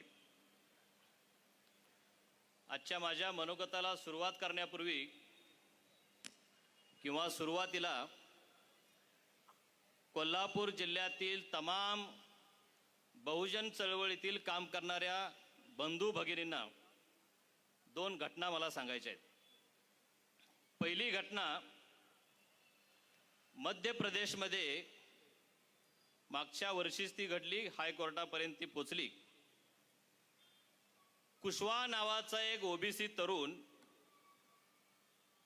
ज्याला मंदिरामध्ये तिथल्या पुजाऱ्याने पाय धुवायला लावले आणि एवढ्यावरच न थांबता पाय धुतलेलं पाणी त्या ओबीसी तरुणाला प्यायला लावले. ही अलीकडची 2024च्या शेवटच्या आणि 2025च्या सुरुवातीची गोष्ट आहे. ही एक घटना मध्य प्रदेशमध्ये घडली. दुसरी एक घटना मागच्याच आठवड्यात घडली. महाराष्ट्राच्या विधिमंडळामध्ये राष्ट्रवादी काँग्रेस पक्ष शरद पवार गटाचे नेते जयंत पाटील यांनी अधिवेशनामध्ये बोलताना पोलिसांना उद्देशून पोलीस काय हजामत करतात काय असा उल्लेख केला. हजामत करणे हा ओबीसीतील एका जातीचा व्यवसाय आहे आणि त्या व्यवसायाला अनुसरून एक टोमणा म्हणून त्यांनी त्या ठिकाणी अधिवेशनाच्या भाषणामध्ये हा उल्लेख केला. काही आमदारांनी तो शब्द असंसदीय आहे म्हणून तो पटलावरून काढून टाकण्याची मागणी केली. जयंत पाटलांनी त्या ठिकाणी आजपर्यंतचा माझ्या अनुभवानुसार तो असंसदीय नाही, तो ठेवला पाहिजे असा आग्रह त्या अधिवेशनातील भाषणामध्ये ठेवला. पहिली घटना जी सिद्ध करते, आज आम्ही कोल्हापूर नगरीमध्ये शाहू महाराजांच्या नगरीमध्ये आहे की ज्या नगरीनं, ज्या शाहू महाराजांनी या देशाला समानता शिकवली, सामाजिक न्याय शिकवला आणि आरक्षण दिलं, या जिल्ह्यातील नागरिकांना, विशेष करून शहरातील नागरिकांना मला सांगायचं आहे की संविधान लागू होऊन 75 वर्ष होऊन गेली, तरीही इथली मनुवादी विचारवृत्ती अजून संपत नाही. त्या पुजाऱ्याच्या डोक्यामध्ये असणारा ब्राह्मणी किडा अजून मरत नाही. आणि जयंत पाटीलांच्या रूपानं इथल्या प्रस्थापितांच्या डोक्यामध्ये असणारा सरंजामशाहीचा किडा अजून मरत नाही. आणखी एक घटना शिष्यवृत्तीच्या सराव परीक्षेमध्ये काही 15 ते 3 आठवड्याच्या पूर्वीची घटना आहे. एक प्रश्न आला होता परीक्षेमध्ये आणि विद्यार्थ्यांना प्रश्न विचारला होता की खालीलपैकी उच्च जात कोणती? ब्राह्मण, क्षत्रिय, वैश्य आणि शूद्र असे 4 पर्याय दिले होते. म्हणजे स्वातंत्र्यपूर्तीच्या संविधान लागूच्या 75 वर्षांनंतर सुद्धा अशा पद्धतीची वृत्ती या देशामध्ये जिवंत आहे. बहुजनांच्याकडे बघताना जात म्हणून बघायची वृत्ती अजून संपलेली नाही. गुणवत्तेचं मोजमाप न करता जातीनं बघण्याचा दृष्टिकोन अजून संपलेला नाही. ही मानसिकता भक्कम करण्याचं, अशा मानसिकतेला बळ देण्याचं घटना भारतीय जनता पार्टी विशेष करून सत्तेवरती आल्यानंतर जास्त होतात. आम्ही बारकाईनं बघितलं पाहिजे. जाती जातीमध्ये भांडणं, ओबीसी आणि मराठा समाजामध्ये भांडण, ओबीसीतल्या वेगवेगळ्या जातीमध्ये भांडण, हिंदू आणि मुस्लिमांच्या मध्ये भांडण, हिंदू आणि ख्रिश्चनांच्या मध्ये भांडण, आदिवासी आणि धनगर समाजामध्ये भांडण, आदिवासी, धनगर आणि इतर एसटी समूहामध्ये भांडण, एससी मधल्या सर्व जातीमध्ये वर्गीकरणाच्या नावाखाली भांडण. हे सुरू केव्हा होतं? हे भक्कम केव्हा होतं? हे वाढतं केव्हा? बीजेपी सत्तेत आले की हे वाढतं. देवेंद्र फडणवीसांनी एक वाक्य वापरलं आणि या देशातला ओबीसी, या विशेष करून महाराष्ट्रातला ओबीसी खुश झाला. देवेंद्र फडणवीस म्हणाले की बीजेपीचा डीएनए ओबीसी आहे. अरे बीजेपीचा डीएनए जर ओबीसी असेल तर ओबीसींच्या वरती सर्वात जास्त अन्याय तुमच्याच काळात का होतो याचं उत्तर देवेंद्र फडणवीसांनी दिलं पाहिजे. अरे ओबीसी डीएनए ना तुमचा. ओबीसीचं आरक्षण कुणाच्या काळामध्ये गेलं? ओबीसींना मिळणारा निधी कमी कुणाच्या काळामध्ये झाला? आणि ओबीसींना समानतेची वागणूक न देता जात म्हणून बघायला कुणी लावलं याचं उत्तर देवेंद्र फडणवीसांनी दिलं पाहिजे. आमचे लोक खुश होतात. देवेंद्र फडणवीस म्हणाले की ओबीसी डीएनए, बीजेपीचा डीएनए ओबीसी आहे. आमचे ओबीसी लगेच भाजपच्या पाठीशी जायला पळतात. पण हे भाजप काय करतं? एक 2 उदाहरणं तुम्हाला देतो. लोकसभेच्या निवडणुकीच्या पूर्वी भारतीय जनता पार्टीने एक गोंडस योजना आणली, पीएम विश्वकर्मा. तुम्हाला सगळ्यांना ठाऊक आहे. रांगा रांगा लावून आम्ही अर्ज भरले. आम्हीच काय दाखवलं? तुम्ही नोंद करा, तुम्हाला 15,000 रुपयाचं टूलकिट मिळेल, तुम्हाला ट्रेनिंग मिळेल, ट्रेनिंगच्या दरम्यान 500 रुपये स्टायपंड मिळेल, 12,000 रुपये 24,000 रुपये व्याजामध्ये सवलत मिळेल. ती योजना कागदावरती बघितलं की आम्हाला कळू लागलं की एका कारागिराला, एका ओबीसीला जवळपास 1,00,000 रुपये मिळणार आहेत. हिशोब करून बघा तुम्ही. कशी फसवणूक करणारी योजना आहे बघा. योजना जाहीर केली नरेंद्र मोदींनी आणि सांगितले की या देशातल्या प्रत्येक ओबीसी कारागिराला आम्ही ह्या योजनेचा लाभ देऊ. जवळपास 1,00,000 रुपये प्रत्येकाला पोचतील अशी ही योजना आम्ही लागू करू. वास्तवता ठाऊक आहे तुम्हाला? अजूनही तुमच्या मोबाईल मध्ये त्या पीएम विश्वकर्माचं पोर्टल काढून बघा. 2.25 कोटी लोकांनी अर्ज केलेत. किती? 2.25 कोटी लोकांनी अर्ज केलेत. आणि जर 2.25 कोटी लोकांना जर या योजनेचा लाभ द्यायचा असेल तर सरकारकडे पैसे किती द्यायला पाहिजे? सरकारने 2.25 लाख कोटी रुपये द्यायला पाहिजेत. 2.25 लाख कोटीची तरतूद करायला पाहिजे. पण वस्तुस्थितीमध्ये असं नाही. वस्तुस्थितीमध्ये गेल्या 3 ते 4 वर्षामध्ये फक्त 6,900 कोटी रुपये त्या ठिकाणी या योजनेला दिलेले आहेत. आणि आज घडीला त्या पोर्टलवरती ही योजना बंद आहे. भरभरून मतदान केलं ओबीसीनी. आमच्यासाठी योजना आली, लाख लाख रुपये मिळतात. एकाने जरी हात वर करून सांगावं मला लाख रुपये मिळाले म्हणून. अशा फसव्या योजना बीजेपी आणते. ओबीसी महामंडळाला जो निधी द्यायला पाहिजे तो निधी ओबीसी महामंडळ स्थापन झाल्यापासून अजून दिलेला नाही. म्हणजे एका बाजूला निधी द्यायचा नाही, एका बाजूला आरक्षण काढून घ्यायचं, सामाजिक समानतेच्या माध्यमातून कुठलीही समानता द्यायची नाही, आणि ओबीसीच्या जातीमध्ये जात भक्कम कशी होईल याचं नियोजन करायचं. हे षडयंत्र भारतीय जनता पार्टी करते आणि आम्ही या षडयंत्राला बळी पडतो. मोठ्या तोंडाने मोदी सांगतात की मी ओबीसी आहे, बीजेपी ओबीसी साठी आहे, परंतु वस्तुस्थितीमध्ये हा प्रकार पूर्णपणे उलटा आहे.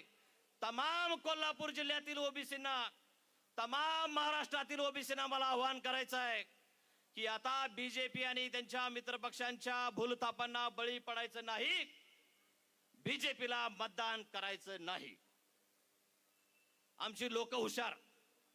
बीजेपीला मतदान करायचं नाही म्हणून लोकसभेला महाविकास आघाडीला मतदान केलं, विधानसभेला महाविकास आघाडीला मतदान केलं. थोडं अभ्यास करून बघावं ही विनंती तुम्हाला करतो. ज्या ज्या लोकांना तुम्ही मतदान केलं महाविकास आघाडीचे म्हणून, ते नेते आज कुठं आहेत याची जरा चौकशी तुम्ही करावी. मी लांबचं सांगत नाही. इथल्या करवीर तालुक्यामध्ये जो उमेदवार विधानसभेला काँग्रेसकडून उभा राहिला तो उमेदवार आज कुठं आहे? राधानगरीमध्ये जो उमेदवार महाविकास आघाडीकडून उभा राहिला तो उमेदवार आज कुठं आहे? इथल्या चंदगडमध्ये जो अपक्ष आमदार निवडून आला तो आज कोणत्या पक्षाच्या वाटेवर आहे? आणि सगळ्यात महत्वाचं, कागलमध्ये ज्या राजांनी शरद पवार गटाची उमेदवारी घेतली ते राजे आज कुठं आहेत? कोणत्या पक्षाच्या वाटेवर आहेत? तुम्ही विचार करायला पाहिजे. ही महाविकास आघाडी निव्वळ फसवणूक करणारी महाविकास आघाडी आहे. भारतीय जनता पार्टीला मतदान म्हणून, पर्याय म्हणून आम्ही ज्यावेळी देतो त्यावेळी हे मतं घेतात आणि मग ईडीच्या भीतीनं, इन्कम टॅक्सच्या भीतीनं आणि पदाच्या आमिषानं भाजपमध्ये उडी मारतात. ही महाविकास आघाडीची आजपर्यंतचा कारनामा आहे. आम्ही शहाणं झालं पाहिजे. तुम्ही बातम्या बघितला असाल लोकसभेच्या वेळच्या, महाविकास आघाडीमध्ये वंचित बहुजन आघाडीनं सामील व्हावं म्हणून चर्चा सुरू होती. तुम्हाला सगळ्यांना वाटलं असेल की जागा वाटपावरून ती चर्चा फिसकटली. पण तुम्हाला आठवतंय का बघा, बाळासाहेबांनी काही मागण्या केल्या होत्या, त्यामध्ये एक प्रमुख मागणी होती. कोणती मागणी होती? जो उमेदवार महाविकास आघाडीकडून निवडणूक लढेल त्यानं लेखी लिहून द्यावं की निवडणूक झाल्यावर मी बीजेपी मध्ये जाणार नाही. महाविकास आघाडीचे नेते ही मागणी तयार झाले नाहीत मान्य करायला. आणि आम्ही बघितलं निवडणूक झाल्यावर काय झालं. या नेत्यांनी पटापटा बीजेपी मध्ये उड्या मारल्या. मला तमाम नागरिकांना, बंधू भगिनींना आवाहन करायचं आहे, बीजेपीला विरोध करायचा आहे, पण महाविकास आघाडी सक्षम नाही. मग कोण सक्षम आहे? ओबीसींना प्रत्येक वेळी अडचणीमध्ये धावून येणारा पक्ष कोण आहे? वंचित बहुजन आघाडी आहे. मुस्लिम बांधव अडचणीत असताना धावून येणारा पक्ष कोण आहे? वंचित बहुजन आघाडी आहे. भटके विमुक्त असतील, आदिवासी असतील, वडार समाज असेल, आम्ही ज्यावेळी अडचणीमध्ये असतो त्यावेळी आमच्यासाठी धावून येणारा नेता कोण आहे? अरे श्रद्धेय बाळासाहेब आंबेडकर हा एकमेव नेता आहे की जो कायम आमच्या अडचणीला धावून आलेला आहे.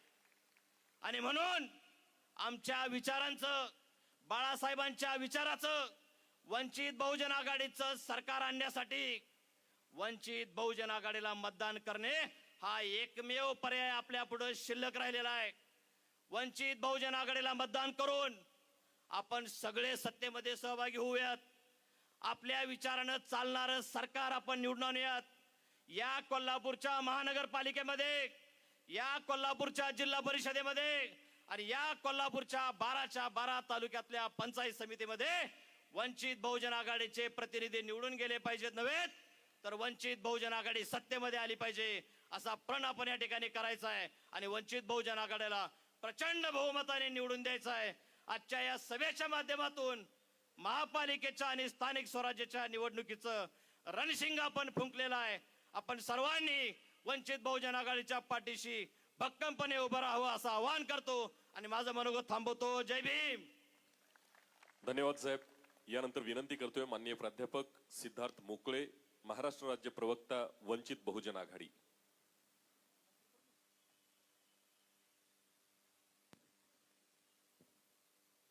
धन्यवाद. समतेच्या संग्रात या देशातील बहिष्कृतांना माणूस म्हणून जगण्यासाठी ज्या ज्या महामानवांनी आपलं योगदान दिलं त्या सर्व महामानवांना, महामातांना त्रिवार अभिवादन. मंचावर उपस्थित या देशातील शोषित वंचितांचे, पीडितांचे एकमेव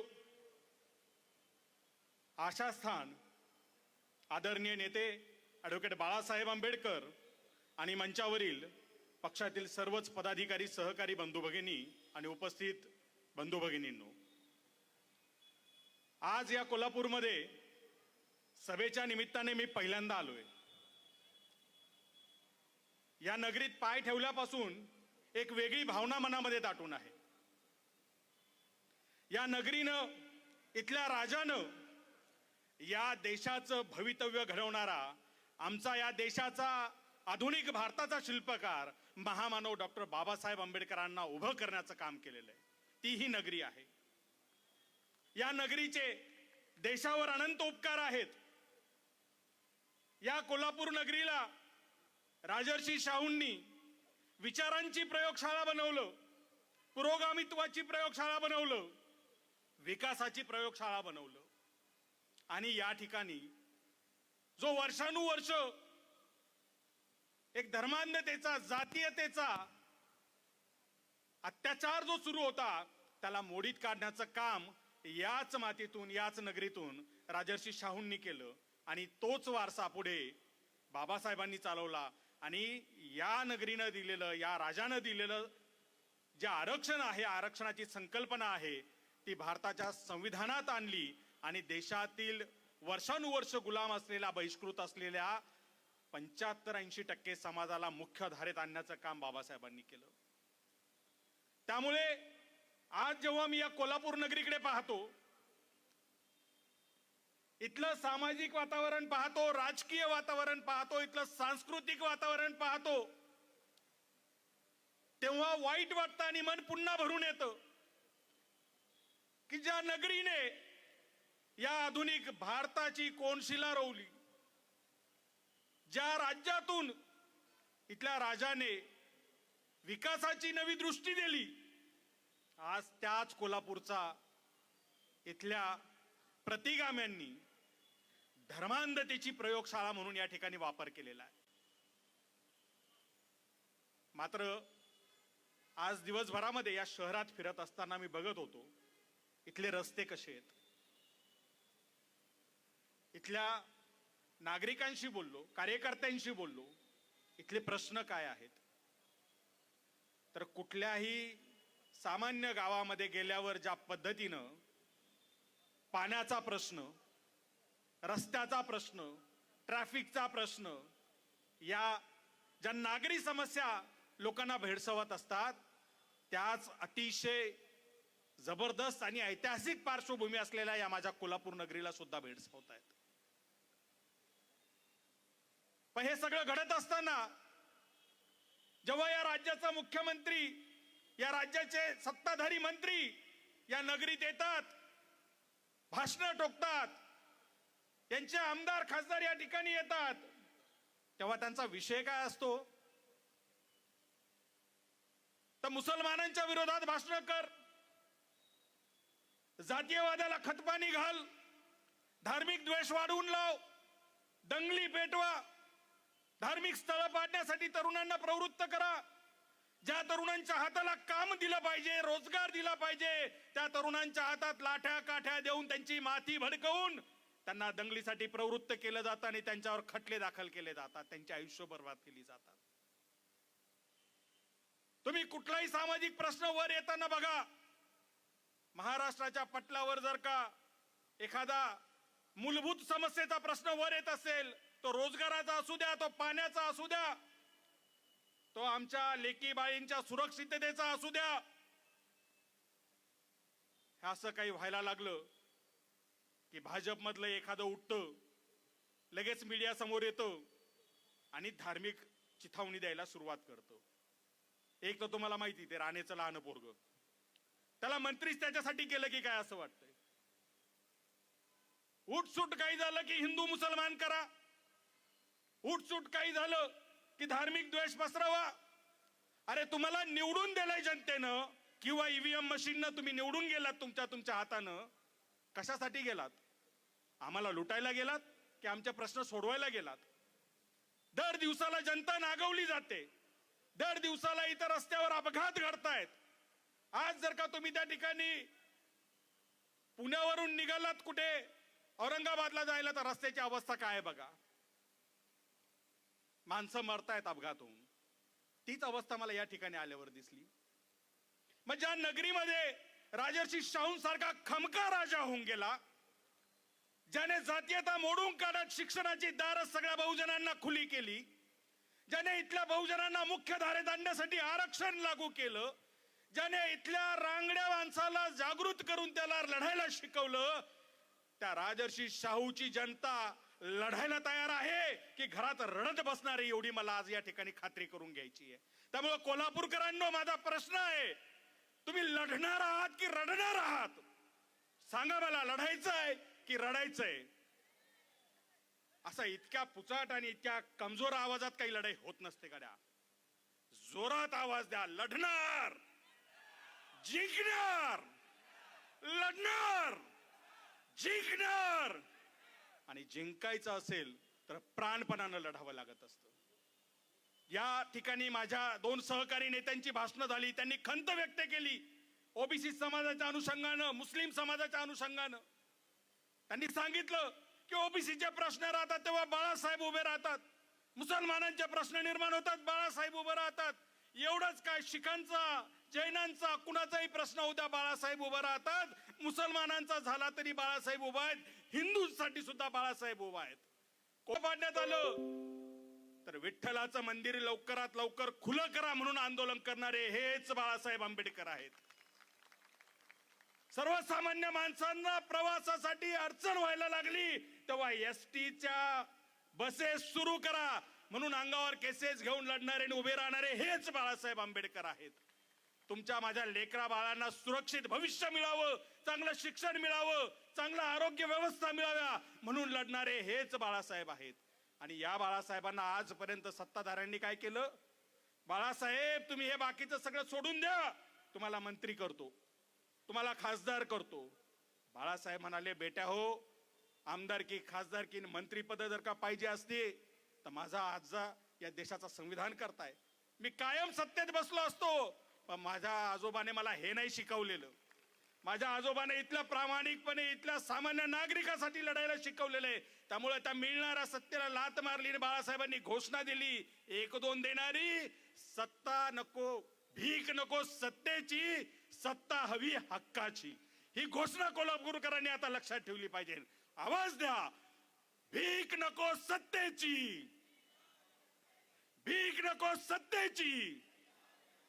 आणि ही हक्काची सत्ता जर का आपल्याला हातात घ्यायची असेल तर जी काय 4-2 घराणी कायम सत्तेत बसतात, याचा मेवणा त्याचा पाहुणा, याची चुलती त्याची काकी, याची मामी त्याची भाऊजाई, हेच कायम आमदार, हेच कायम खासदार, यांचे जिंटुकले पिंटुकले चिंटुकले नगरसेवक होऊन आत बसणार. आपण काय करणार? त्यामुळं ज्या कोल्हापूर नगरीनं 1950 मध्ये डॉक्टर बाबासाहेब आंबेडकरांच्या हयातीत प्रतिमा समितीच्या माध्यमातून इथल्या नगर परिषदेला बाबासाहेबांचा पुतळा दिला आणि बाबासाहेबांच्या हयातीत 1950 साली बाबासाहेबांचा पुतळा या नगरीमध्ये बसवला. आज तुम्हाला संधी चालून आलेली आहे की बाबासाहेबांचं विचारांचं सरकार या महापालिकेमध्ये बसवा. बाबासाहेबांच्या संविधानावर चालणारे, त्या विचारावर चालणारे नगरसेवक निवडून द्या आणि या कोल्हापूरची सत्ता बहुजनांच्या हातात घ्या. घराणेशाहीला या ठिकाणी गाडावं लागणार आहे. किती काळ आपण याच्या त्याच्या घराण्याची पालखी व्हायची? हे पालखीचं भोई होणं सोडून द्या आणि बाळासाहेब आंबेडकरांसारखा खमका आणि प्रामाणिक नेता आपल्याला लाभलेला आहे. याची संधी आपण आज हेरली पाहिजे आणि त्याचं सोनं केलं पाहिजे. त्यामुळे कोल्हापूरकरांना माझं विनम्र आव्हान आहे की संधी कायम येत नसते. संधी एकदा दोनदा तीनदा तुमचं दार खटखटणार, पण तुम्ही जर ते खोललं नाही तर ती संधी पुन्हा कधीच येत नसते. न भूतो न भविष्यती. आज ही संधी चालून आलेली आहे. तुमच्यातले कार्यकर्ते सभागृहात नगरसेवक म्हणून, जिल्हा परिषदेचे सदस्य म्हणून त्या ठिकाणी पाठवण्याची संधी तुम्हाला मिळालेली आहे. त्यामुळे आज आपलं स्थानिकचं नेतृत्व जर प्रामाणिकपणे आपण निवडलं, वंचित बहुजन आघाडीला जर सत्तेत बसवलं, तर भाजपने हे जे काही गेली 5-7 वर्षापासून भ्रष्टाचार चालवला प्रशासनाच्या माध्यमातून, अख्ख्या नगरपालिका नगर परिषदा यांनी लुटून खाल्ल्यात, यांची तोंड आज बंद करून यांना घरी पाठवता येईल. आपल्याला उठसूट हिंदू मुसलमान करणार, उठसूट धार्मिक द्वेषाचा अजेंडा पसरवणार. अरे आमच्या शिक्षणावर कधी बोलणार? आमच्या रोजगारावर कधी बोलणार? आमच्या रस्त्यावर कधी बोलणार? हा प्रश्न तुम्हाला विचारावा लागणार आहे ना. आता प्रश्न विचारायचा नाही तर यांच्या तोंडावर उत्तर फेकून मारण्याची वेळ आलेली आहे. त्यामुळे लक्षात ठेवा, वंचित बहुजन आघाडीच्या उमेदवारांना येत्या निवडणुकीमध्ये बहुसंख्य मतांनी आपल्याला निवडून द्यायचंय आणि बहुजनांची सत्ता या सभागृहामध्ये प्रस्थापित करायची. एवढी खुणगाट मनाशी बांधा आणि हा जो सत्ता संकल्प मिळावा आहे, असा सत्ता संपादन मिळावा सत्तेत बसल्यानंतर आपण या ठिकाणी घेऊ, अशी या ठिकाणी मी आपल्याकडनं आशा व्यक्त करतो आणि थांबतो. धन्यवाद. जय भीम, जय भारत. धन्यवाद मोकळे साहेब. यानंतर मी विनंती करतोय आदरणीय डॉक्टर क्रांतीताई सावंत, राष्ट्रीय उपाध्यक्ष वंचित बहुजन आघाडी, कृपया आपण आपले विचार या ठिकाणी व्यक्त करावेत. ज्या महामानवांनी आपल्याला सन्मानानं जगायला शिकवलं त्या सर्व महामानवांना अभिवादन करते. आजच्या कोल्हापूर नगरीमध्ये विजय संकल्प सभेच्या निमित्तानं विचारमंचावर उपस्थित असलेले आपले राष्ट्रीय अध्यक्ष श्रद्धेय बाळासाहेब आंबेडकर, त्याचबरोबर आपले मुख्य प्रवक्ते सिद्धार्थ मोकळे, राज्याचे उपाध्यक्ष सोमनाथ साळुंखे, अजून आपल्या नेते जे आहेत इम्तियाज नदाब, आणि आज जो कार्यक्रम ज्यांनी ह्याचं नेटकं नियोजन केलं आणि ज्या लोकांपर्यंत ते पोचवायला यशस्वी झाले ते आपले 2 जिल्हाध्यक्ष जनार्दन गायकवाड, त्याचबरोबर अहिवाळे साहेब आणि ह्या नगरीचे जे शहर अध्यक्ष आहेत ते अरुण सोनवणे, आणि त्याचबरोबर राबणारे पदाधिकारी आणि कार्यकर्ते आणि आपण मुद्दामून ही सभा ऐकण्यासाठी आलेल्या सर्व बंधू आणि भगिनींनो, खरं तर आज या नगरीमध्ये ही पहिली म्हणजे महापालिकेच्या किंवा येणाऱ्या इलेक्शनला सामोरे जाताना पहिली सभा होते आणि ह्या नगरीला निवडण्याचं एकमेव कारण म्हणजे ही शाहूंची नगरी आहे की ज्या शाहूंची नगरी जी आहे इथं पहिल्यांदा संविधान राबवलं गेलं. गेल्या शतकाच्या आधीपासून इथं संविधान राबवत आहे. मग तिथं महिलांच्या बाबतीत असू दे किंवा शिक्षणाच्या बाबतीत असू दे किंवा वंचिताच्या न्याय देण्याच्या बाबतीत असू दे, शाहू महाराजांनी आपल्याला पहिल्यांदा इथं जे बळ दिलं आणि म्हणूनच आपण ही संकल्प सभा इथून घेतोय. आणि आपल्याला आजही कळतंय की जो वारसा बाबासाहेबांनी चालवला तो वारसा बाळासाहेब चालवत आहेत आणि तो वारसा म्हणजे संविधान इथं राबवणं. कारण संविधानाच्या माध्यमातून आलेले हक्क आणि अधिकार आपल्याला तळागाळातल्या लोकांपर्यंत पोहोचवणं ही एकमेव जबाबदारी घेऊन वंचित बहुजन आघाडी लढत आहे. आणि आज रोजी वंचित बहुजन आघाडी हा तळागाळात पोचलेला पक्ष आहे. म्हणजे एकही कोपरा किंवा काना राहिला नाही की ज्याच्यामध्ये वंचित बहुजन आघाडी पोचलेली नाही. आणि त्या उलट महायुती आणि आघाडी काय करत आहेत की ते एकमेकांना सांभाळण्याचं राजकारण करत आहेत. कारण इथली बेकारी, इथलं शिक्षण, इथलं महिलांचे सुरक्षिततेचे अधिकार, हे सगळे प्रश्न संपलेले आहेत. फक्त त्यांना एकमेकांना सांभाळायचं आहे. कोणाचा 70,000 कोटीचा घोटाळा असू दे किंवा 1800 कोटीचा घोटाळा असू दे. आणि त्याच वेळी काही जण संविधानाची प्रत फक्त हातात घेऊन जे आरक्षण नाकारलं जाण्याचं समर्थन करत आहेत असे सुद्धा नेते आपल्याकडे आहेत. आणि आपण मात्र वंचित बहुजन आघाडीकडून आस लावून आहोत. आणि वंचित बहुजन आघाडी हा एकमेव पक्ष आहे की तुम्हाला तुमचे अधिकार, तुमचे हक्क देण्यासाठी लढत आहे. नाहीतर कुठल्याही पक्षाच्या युतीबरोबर आणि त्यांच्या आघाडीबरोबर आपण बसू शकतो, आपण सत्तेत जाऊ शकतो, पण तिथं आपले अधिकार अबाधित राहणार आहात का? का कुणाचे तरी घोटाळे आणि कुणाच्या तरी कारवाया आपण मिटवण्यासाठी तिथं जाणार आहोत? म्हणून वंचित बहुजन आघाडी ही तळागाळातल्या लोकांसाठी लढत आहे. त्याचबरोबर ज्यांचा संविधानावर विश्वास आहे अशा संविधानवादी लोकांवर लढत आहे. म्हणून आपली आता जबाबदारी आहे की आपण ताकदीनं उभं राहिलं पाहिजे. संविधान जर जगवायचं असेल, नुसतं संविधान आमच्या बापानं लिहिलंय आणि संविधानाची गरज आहे म्हणून चालणार नाही, तर मतपेटीतून ते आपला मत आहे संविधानाबद्दल ते दाखवलं पाहिजे. कुणीतरी ती प्रत घेऊन फिरते म्हणून तो संविधानवादी आहे हे समजता कामा नये. त्याच्या पाठीमागचं खरं राजकारण, त्याच्या पाठीमागं काय आहे, यांच्या मागं लागलेल्या ED-CD काय आहेत हे थोडंसं बघा, थोडा अभ्यास करा. आणि म्हणूनच वंचित बहुजन आघाडी आपल्या पद्धतीनं लढत असते, कारण ती संविधानावर आधारित आहे. संविधान हा आपला आत्मा आहे. आणि मग इतर कोणी असतील पक्ष, बाकीच्या कुठल्या संघटना, तर ते आपल्याबरोबर जर त्या माध्यमातून जुळत असतील किंवा इतर कुठले पक्ष त्या पद्धतीनं येत असतील, कारण साहेबांनी प्रत्येक ज्या निवडणुकींना सामोरं जायचं आहे तिथल्या ज्या काही युत्या आघाड्या करायच्या आहेत त्या तिथल्या कमिट्यांवर सोपवलेलं आहे.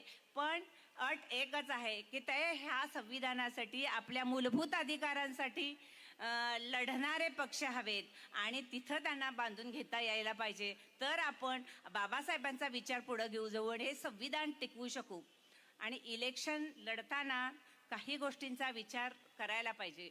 इलेक्शन जर आपण जिंकायचे असतील तर संघटनात्मक बांधणी, त्याचबरोबर आपल्याला उमेदवाराची योग्य निवड, योग्य म्हणते मी म्हणजे सगळ्याच दृष्टीनं, काही दृष्टीनं तो योग्यच असला पाहिजे, सर्व दृष्टीनं, की तिची वैचारिक लेवल, त्याचं मूळ तत्व सुद्धा हेच असलं पाहिजे. आणि त्याचबरोबर कार्यकर्त्यांनी 100% त्यांचं दिलेलं योगदान, ह्या जर त्रिसूत्रीचा जर वापर केला तर इलेक्शन लढताच येते. मतदार तुमच्याकडे येतातच, मतदान तुम्हाला करतात आणि मतपेटीमधून तुम्हाला तुमचं चित्र दाखवत असतात. आणि या सगळ्याची तयारी गेल्या 6 वर्षामध्ये मी इथं प्रभारी म्हणून काम करताना मी अगदी तळागाळात पोचलेले आहे. मला माहिती आहे इथं पोटेन्शियल खूप आहे आणि इथली बांधणी झालेली आहे. आणि आपण फक्त सज्ज राहणार आहोत की उमेदवार चांगले निवडूया आणि 100% इलेक्शनमध्ये देऊया. मी सर्व कार्यकर्ते, पदाधिकारी आणि मतदार बंधू भगिनींना पण आव्हान करते की या त्रिसूत्रीसाठी तुमची प्रत्येकाची मदत आवश्यक आहे आणि ती तुम्ही कराल अशी अपेक्षा व्यक्त करते. थांबते. जय भीम. आमचा गगनबावड्याचा राहुल कांबळे नावाचा एक युवा लेखक म्हणतो, बाळासाहेबांसाठी ज्ञानसागराच्या थेंबानो तुम्हीही अथांग व्हावं, बाबासाहेबांचे वारस आम्ही सोनं 52 कशी व्हावं. नाते शाहूंचे आहे प्रत्येक हृदयात, सोनं लुटू विचारांचं शाहूंच्या या दसरा चौकात. इतिहासाची पुनरावृत्ती पुन्हा होत आहे, शाहूंच्या नगरीत पुन्हा क्रांती होत आहे. भारतीयांसाठी आजही रोजच बाबासाहेब, बहुजन वंचितांसाठी फक्त बाळासाहेब, फक्त बाळासाहेब. माजी खासदार, संविधान सन्मान मोर्चा असो, आरक्षण बचाव आंदोलन असो, या प्रत्येक वेळी एक ठाम आवाज आपल्या पाठी राहतो. तो आवाज म्हणजे श्रद्धेय बाळासाहेब आंबेडकर. मी सर्वांना विनंती करतोय की आपल्या मोबाईलचे टॉर्च लावावेत. यानंतर आपल्याला मार्गदर्शन करण्यासाठी आपल्या सर्वांचे मार्गदर्शक श्रद्धेय बाळासाहेबजी आंबेडकर साहेब या ठिकाणी आपल्याला मार्गदर्शन करतील. डॉक्टर बाबासाहेब आंबेडकरांचा, श्रद्धेय बाळासाहेब आंबेडकरांचा, श्रद्धेय बाळासाहेब आंबेडकरांचा, छत्रपती राजर्षी शाहू महाराजांचा.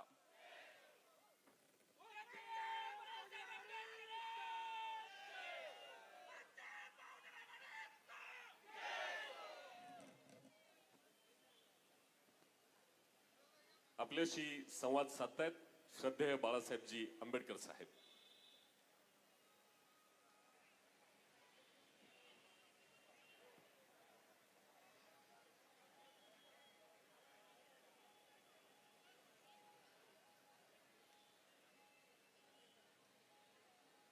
मंचकावरती उपस्थित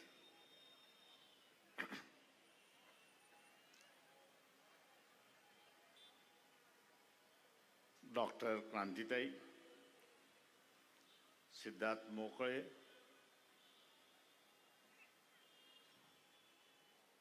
नदाफजी, सोमनाथजी साळुंके, त्याच्याच बरोबर कोल्हापूर शहर चे असणारे शहर अध्यक्ष, सर्व कोल्हापूर जिल्ह्यातले असणारे कार्यकर्ते,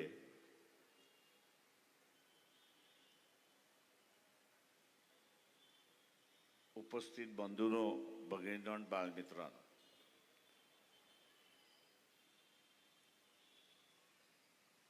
महानगरपालिकेच्या निवडणुका यांचं बिगुल वाजलं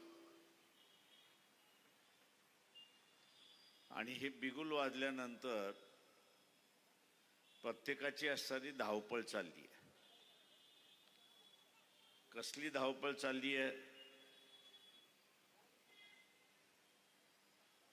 तर सभागृह 130 आहे,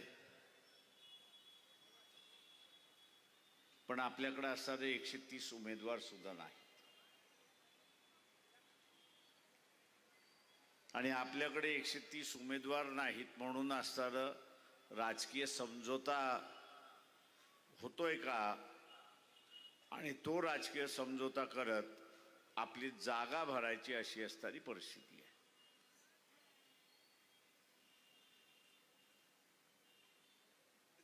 गेले अनेक वर्ष इथे असणारं आणि अनेक इलेक्शन असं मी म्हणेन की समझोत्याचं राजकारण चाललं.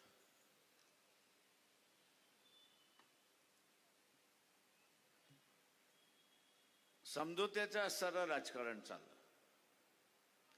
आणि हे समझोत्याच्या राजकारणामुळे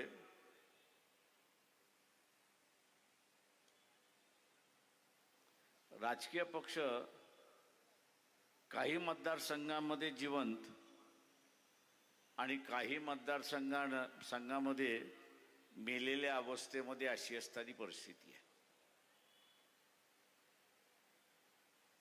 कुठल्या इलेक्शनमध्ये आपण असणारा युती करावी, कुठल्या इलेक्शनमध्ये आपण युती करू नये याचंही भान राहिलं नाही. सत्ता आणि सत्ता याच्याशिवाय दुसरं काहीच आम्हाला दिसत नाही आणि याचं आम्हाला कोणाला दिसत नसल्यामुळे पक्ष हा लयास गेला अशी असणारी परिस्थिती आहे. मित्रो,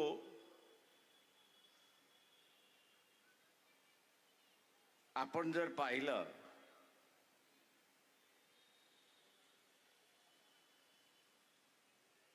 तर ही अवस्था एका दृष्टीने वाईट आहे असं मी त्या ठिकाणी मानतो. मी वाईट ह्याच्यासाठी म्हणतो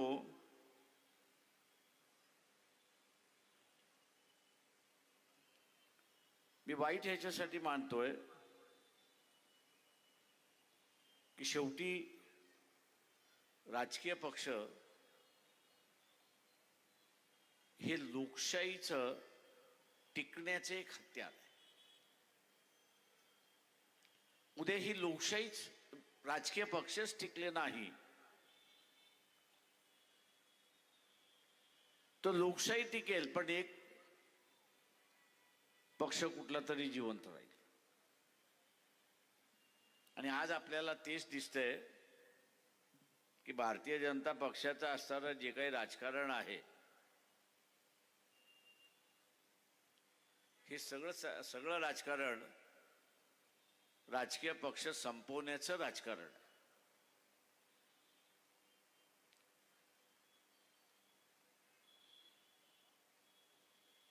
भारतीय जनता पक्षाबरोबर दोन पक्ष आहेत. एक एकनाथ शिंदेना मिळालेली असणारा शिवसेना हा एक पक्ष आहे आणि दुसऱ्या बाजूला अजित पवार यांना मिळालेली असणारा एनसीपी असा प्रश्न आहे. दोघांमध्ये रेस लावली की भारतीय जनता पक्षाशी असणारा कोण इमानदार राहणार. आणि म्हणून पहिल्यांदा सांगितलं की आम्ही कोणाबरोबर युती करणार नाही. आणि नंतर सांगण्यात आलं की आम्ही असणारं एकनाथ शिंदेबरोबर युती करू, राष्ट्रवादी बरोबर करणार नाही. हा खेळ आपण समजला पाहिजे. या खेळाच्या माध्यमातून राजकीय पक्ष कमकुवत करणं हे सुरुवात झालं. एकनाथ शिंदेबरोबर सुद्धा असणारा युती होईल की न होईल याच्याबद्दल मला असणारा शंका आहे. आणि युती झाली तर जी काही मुंबईमध्ये शिवसेनेची ताकद होती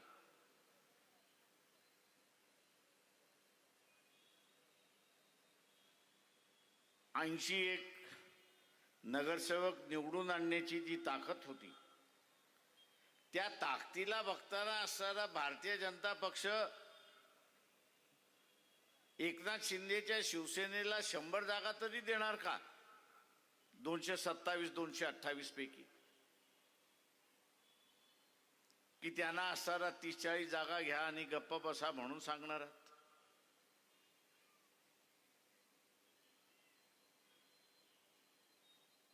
म्हणजे जो खेळ चाललाय भारतीय जनता पक्षाचा, RSSचा, तो इथले राजकीय पक्ष संपवण्याचा खेळ चाललाय. आणि राजकीय पक्ष संपले, शीन झाले की आपण एकमेव शिलेदार राहू अशी असणारी परिस्थिती आहे. या पार्श्वभूमीवरती कोल्हापूरमध्ये अध्यक्षाने जाहीर केलं, शहराच्या अध्यक्षाने जाहीर केलं की आम्ही एकूण 1 जागा या ठिकाणी लढवणार आहोत.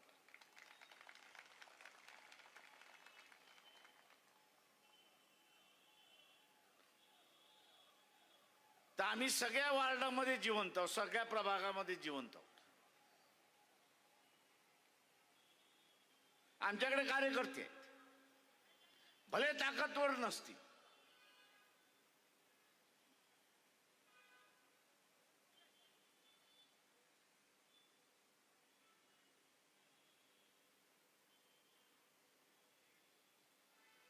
मध्यंतरी एक पिक्चर निघाला होता बबली बंटीचा. कोल्हापूरच्या निवडणुका सुद्धा बबली बंटीच्या निवडणुका आहेत.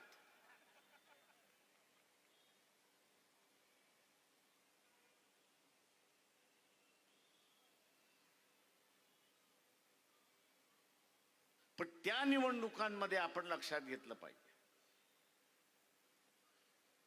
इथे लोकशाहीची गरज कोणाला आहे तर वंचितांना गरज आहे.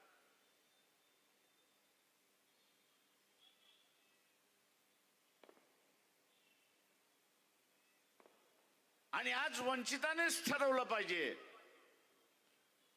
की भारतीय जनता पक्षाचा हा जो मनसुबा आहे, भारतीय जनता पक्षाचा असणारा हा जो मनसुबा आहे की राजकीय पक्ष संपवणं हा जो मनसुबा आहे तो आम्ही हाणून पाडल्याशिवाय राहणार नाही हे असणारं लक्षात घ्या.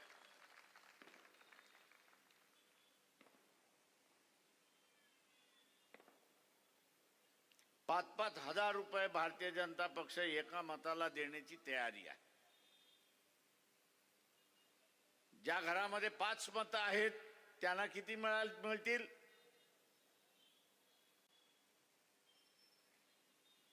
ज्यांच्या घरामध्ये 5 मतं आहेत त्यांना किती मिळतील? आता हे 25,000 किती दिवस टिकतील?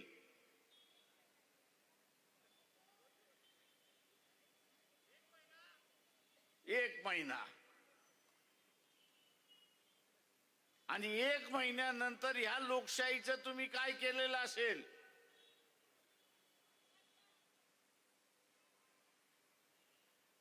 तर तिलाही तुम्ही मसनात नेऊन पोचवलेली असेल. 25,000ने 25,000 घेऊन तुम्ही लोकशाही ही मसनात नेऊन पोचवलेली असेल.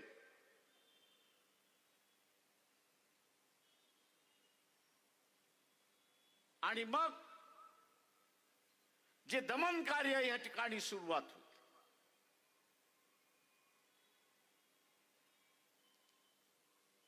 जे दमन कार्य या ठिकाणी सुरुवात होईल त्याला आपल्याला तोंड द्यावं लागेल हे लक्षात घ्या.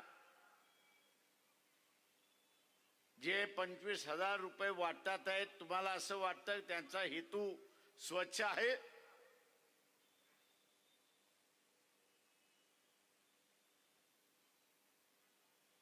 तुम्हाला गुलाम करण्याचा आहे. तुम्ही आवाज उठवणार नाही अशा अवस्थेमध्ये घेऊन जायचं.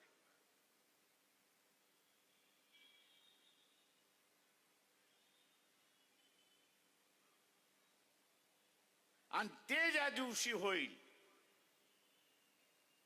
त्या दिवशी महात्मा फुलेंपासून सुरुवात झालेला लढा, महात्मा फुलेंपासून सुरुवात झालेला लढा हे गाडण्याचं काम आपणच केलं असेल हे लक्षात घ्या. दुसरा तिसरा कोणीच नाही. कशासाठी? तर फक्त 25,000साठी.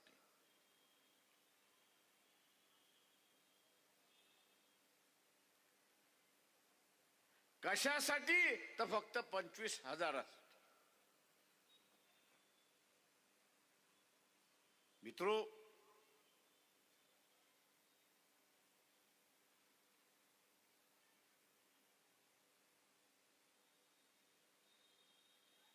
बिहार मधला निवडणुका आपण पाहिल्या.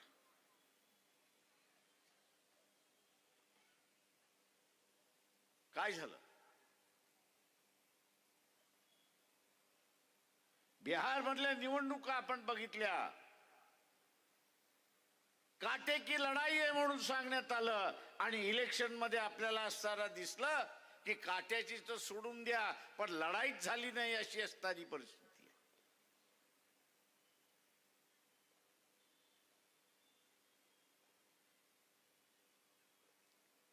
लढाईच झाली नाही अशी असणारी परिस्थिती आहे. एकतर्फा निकाल निघाला अशी परिस्थिती आहे. आणि त्या बिहारच्या माणसाला तुम्ही जाऊन विचारा, अरे तो म्हणतो आम्ही त्यांना मतदान दिलं नाही.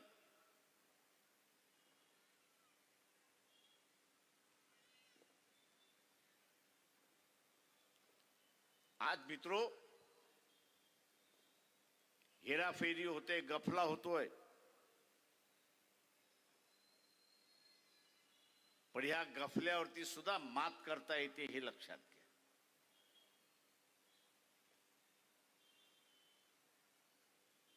आपल्याला माहित आहे की झुंडशाही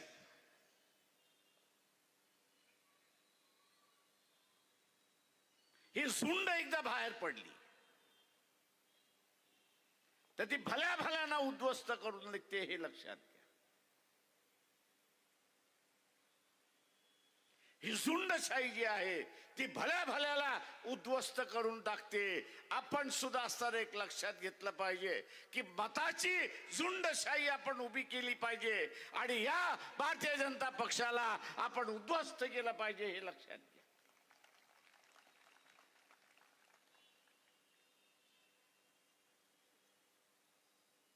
मला अनेक जण म्हणतात तुम्हाला भीती वाटत नाही का? मी म्हटलं जोपर्यंत लोकशाही साबित आहे तोपर्यंत मला भीती वाटणार नाही. लोकशाही साबूत आहे तोपर्यंत मी अजिबात कोणाला घाबरत नाही, मोदीलाही घाबरत नाही. पण ज्या दिवशी लोकशाही संपली त्या दिवशी राजेशाही सुरुवात झाली. ज्या दिवशी लोकशाही संपली त्या दिवशी राजेशाही संपली. लोकशाही संपली त्या दिवशी राजेशाही सुरुवात झाली आणि राजेशाही त्या दिवशी सुरुवात झाली त्या दिवशी भीतीचं वातावरण सुरुवात होणार. आणि त्या भीतीच्या वातावरणामध्ये झुंडशाही सुद्धा काहीच करू शकत नाही हे लक्षात घ्या.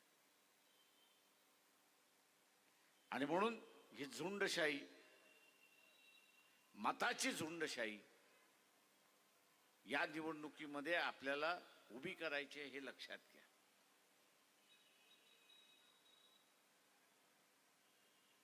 उभी करायची आहे, मतपेटीतून उभी करायची आहे.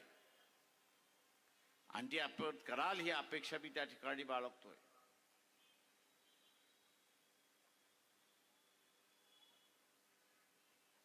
इथली व्यवस्था आपण असताना पाहिली.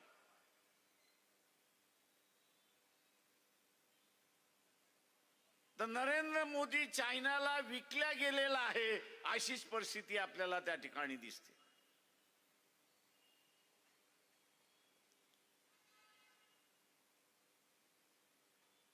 चायनाला विकल्या गेलेला आहे. कारण का तर मागच्या 10 दिवसापूर्वी युट्यूब वरती जा, आर्मीचा चीफ जो आहे त्याचं भाषण काढा आणि ऐका. त्यांनी असताना म्हटलं की चायना हा आमचा शत्रू आहे.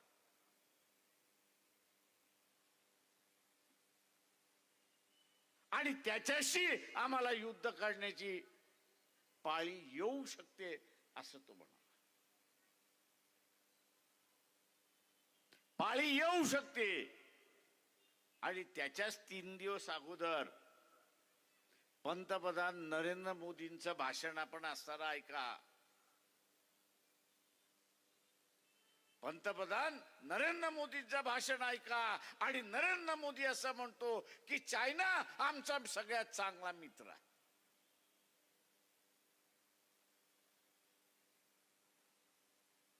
चायना हा आमचा सगळ्यात चांगला मित्र आहे.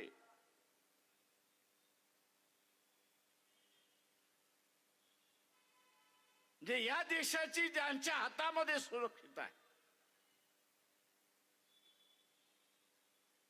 असा मिलिटरीतला चीफ म्हणतो की चायना आमचा असणारा दुश्मन आहे, ते आमच्याशी युद्ध करायला बसलंय. आणि दुसऱ्या बाजूला आपण बघत असाल की नरेंद्र मोदी असं म्हणतोय की चायना माझा असणारा मित्र आहे. या 70 वर्षाच्या कालावधीमध्ये, देशाच्या 70 वर्षाच्या स्वातंत्र्याच्या कालावधीमध्ये आपण सरकारची एक भाषा आणि मिलिटरीची दुसरी भाषा असं पण कधी ऐकलंय का? दुर्दैवाने कमजोर विरोधी पक्ष आपल्याकडे आहे.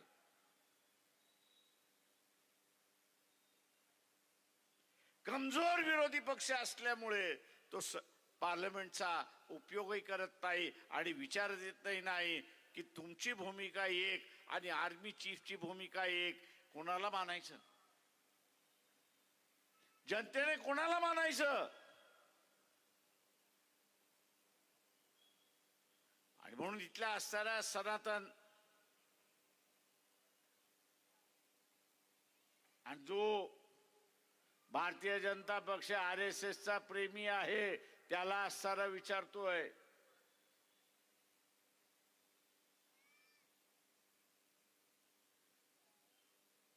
त्यांना आम्ही असणारा विचारतोय की सिंदूरचं युद्ध झालं, हा माणूस दर 3ऱ्या दिवसाला मोदी कुठल्या नाही कुठल्या तरी देशाला भेट द्यायला जातोय.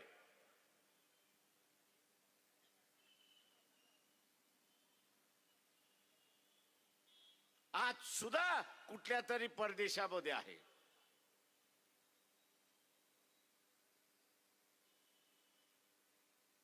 इथल्या जनतेला आवाहन करतोय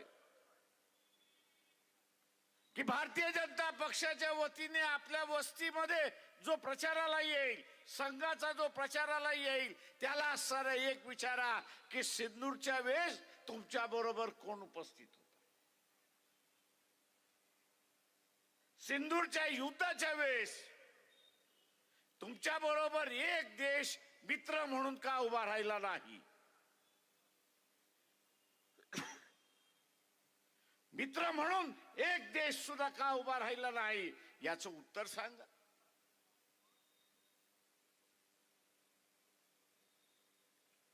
विश्वगुरु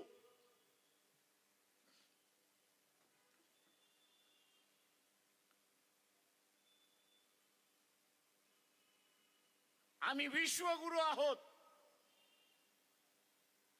अरे बाबा विश्वगुरु एक सांग, या सिंदूरच्या युद्धामध्ये तुझ्या बरोबर एक शिष्य सुद्धा का उभा राहिला नाही?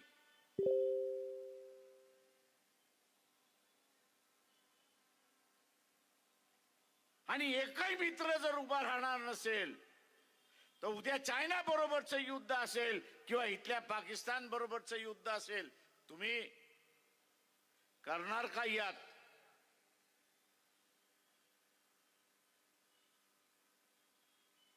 आज आपल्याला दिसते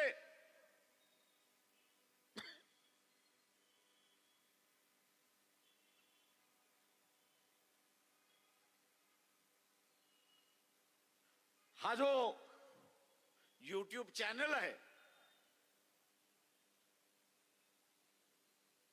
एकदा छंद म्हणून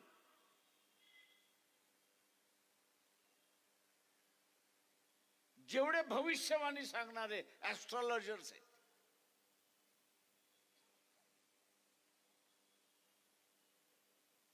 यांचं रात्रभर ऐकत बसलो. काय म्हटलं?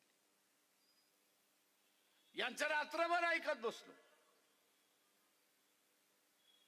आणि या रात्रभर ऐकत असताना एकच सूर त्याच्यामध्ये मला सापडला आणि तो सगळ्यांचा सारखा होता, कॉमन होता. आणि तो म्हणजे येत्या 2-3 महिन्यामध्ये आपलं पाकिस्तान बरोबरचं युद्ध होतं. आर्मी चीफही म्हणाले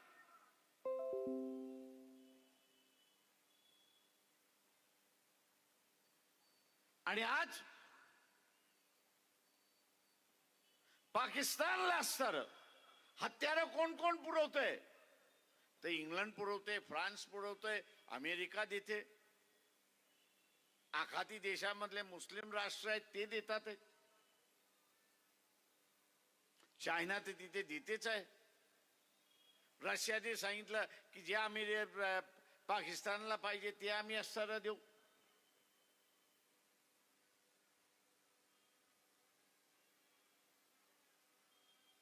आणि एवढी सगळी देश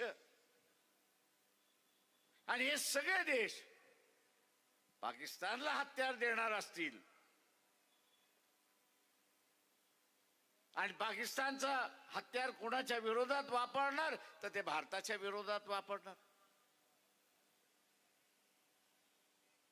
मोदींना आपण विचारलं पाहिजे, बाबा तू आम्हाला वाचवणार कसं ते हे सांग.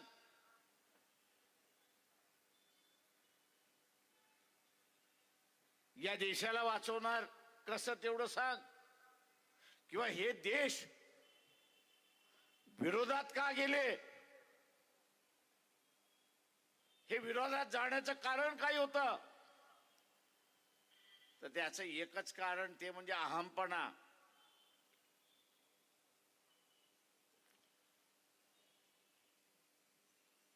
आपण जसं म्हणतो की गावातला पाटील टग्यासारखा वागतोय, आपण म्हणतो की नाही,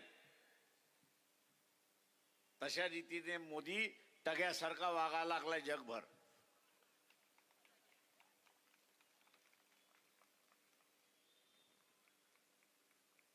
त्या पाटलाची आपल्याला भीती वाटत नाही, कारण का दर दिवशी आपल्या बरोबर त्याचं भांडण चाललेलं असतं. तोही आपल्याला हात लावत नाही, आपणही त्याला हात लावत नाही. पण ह्या टग्याचं असणारं भांडण जे आहे ते आता देशाच्या भूमीवरती येऊन पडायला लागलं. डोनाल्ड ट्रम्प म्हणतो की नाही, मी सुद्धा जगातला असणारा टग्या आहे. आणि हा काय म्हणतो, आमचा टग्या, की मी डोनाल्ड ट्रम्पला शिकवलेला आहे आणि शिकवतोय. आता ह्या दोन टग्यांमधली भांडणं या दोन टग्यांमधली असणारी भांडणं जी आहेत, अमेरिकेबरोबरची भांडणं, याची रशिया बरोबरची भांडणं, याची असणारी इंग्लंड बरोबरची भांडणं, त्याचं भोगावं कोणाला लागणार आहे? ते भारतीयांना भोगावं लागणार आहे.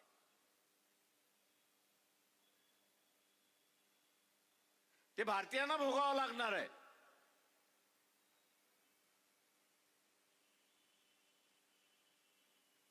ती काय भारताच्या विरोधात नाही आहेत,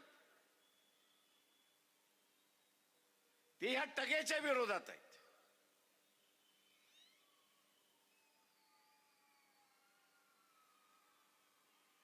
हे टग्याच्या विरोधातला असणारं भांडण आहे.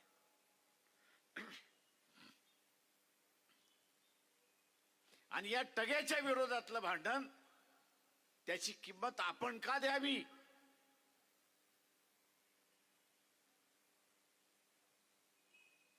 याची किंमत आपण का द्यावी? हा प्रश्न सगळ्यांनीच आपल्याला असताना विचारला पाहिजे, हे लक्षात घ्या.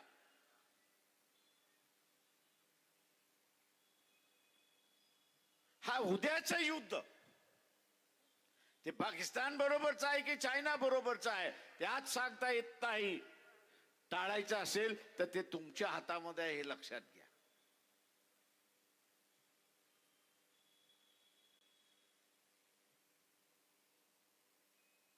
हे भांडण टाळायचं आहे, तुमच्या हातामध्ये आहे. आपण नाही म्हणतो नारा बास, नारा बासरी, तशाच रीतीने मोदीला तुम्ही सत्तेवरतीच बसवलं नाही तर युद्ध कोणाबरोबर होणार आहे?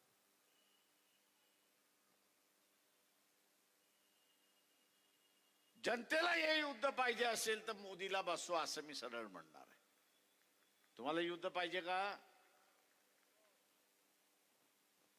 ज्यांना ज्यांना युद्ध पाहिजे त्यांनी हात वरती करा.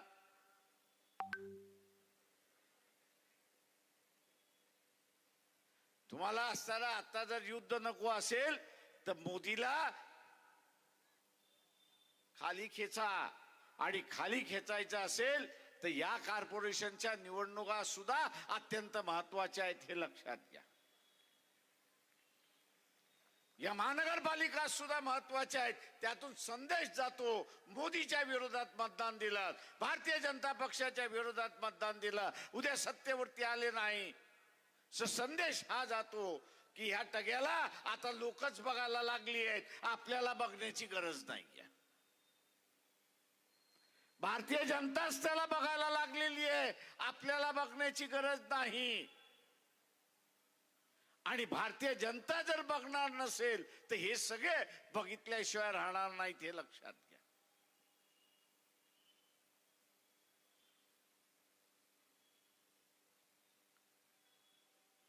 आणि म्हणून मला मान्य आहे की कॉर्पोरेशनचा प्रश्न म्हणजे रस्त्याचा प्रश्न, कॉर्पोरेशनचा प्रश्न म्हणजे असणाऱ्या साफसफाईचा प्रश्न, कॉर्पोरेशनचा प्रश्न म्हणजे पाण्याचा प्रश्न, कॉर्पोरेशनचा प्रश्न म्हणजे नळांचा प्रश्न, गटारांचा प्रश्न, झोपडपट्ट्यांमधला प्रश्न. याच्यावरती तर आपण लढत आलेलोच आहोत. याच्यावरती आपण लढत आलेलोच आहोत. पण आता जे मंडळ रावतंय डोक्यावरती, ते युद्धाचं सावट आपल्या समोर आहे, हे लक्षात घ्या.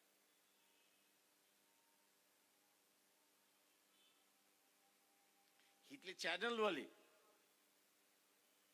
आणि वर्तमानपत्रवाले यांना मोदीने मंद केलेला आहे, हे लक्षात घ्या. हे बसलेले पत्रकार खरडवतात,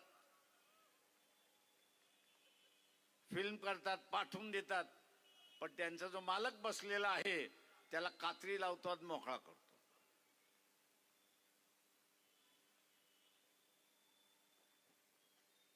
काका त्या मालकाला मोदीने सांगितलंय, तू माझ्या विरोधात छाप तर खरं, तुला आतमध्ये टाकल्याशिवाय राहणार नाही.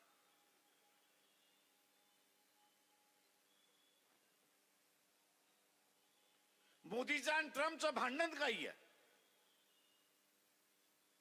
मोदी असं म्हणतोय तू रशियाचं तेल विकतोयस, ठीक आहे चल विक, पण त्याच्यातला नफा कोणाकडे जातोय? तुम्हाला माहिती आहे रशियाचं तेल भारतात विकल्या जाते, त्याचा नफा दरवर्षी कितीचा आहे तुम्हाला माहिती आहे का? तुम्हाला माहिती आहे का?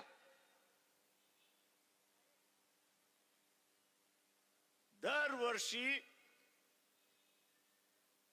रशियाचं तेल आपल्याला असं सांगितलं जातंय की भारत विकतोय, चूक आहे. ते भारताला तेल मिळतंय हे बरोबर आहे, पण विकणारा रिलायन्स आहे हे लक्षात घ्या. रिलायन्स कंपनी आहे हे लक्षात घ्या. आणि दरवर्षी या कंपनीला नफा किती होतो?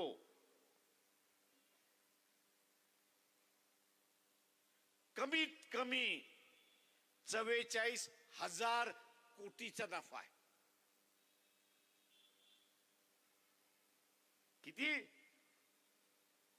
कितीचा नफा आहे? 44,000 कोटीचा नफा आहे. जे कच्चं तेल आपण आणतो, आयात करतो, ते आयातापोटी आपण असणारा परदेशी चलन किती खर्च करतो?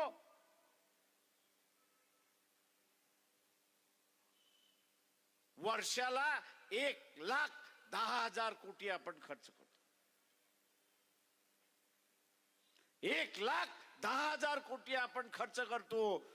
तो ट्रम्प हेच म्हणतोय, अरे बाबा 44,000 कोटी तुम्ही कमवताय, हे त्या अंबानीच्या कंपनीला देण्यापेक्षा, रिलायन्सच्या कंपनीला देण्यापेक्षा ते असणारे सरकारच्या तिजोरीमध्ये गेले असते तर आज डिझेल जी 90 रुपये आहे तुम्हाला 40 रुपयाला मिळाली असती की नसती?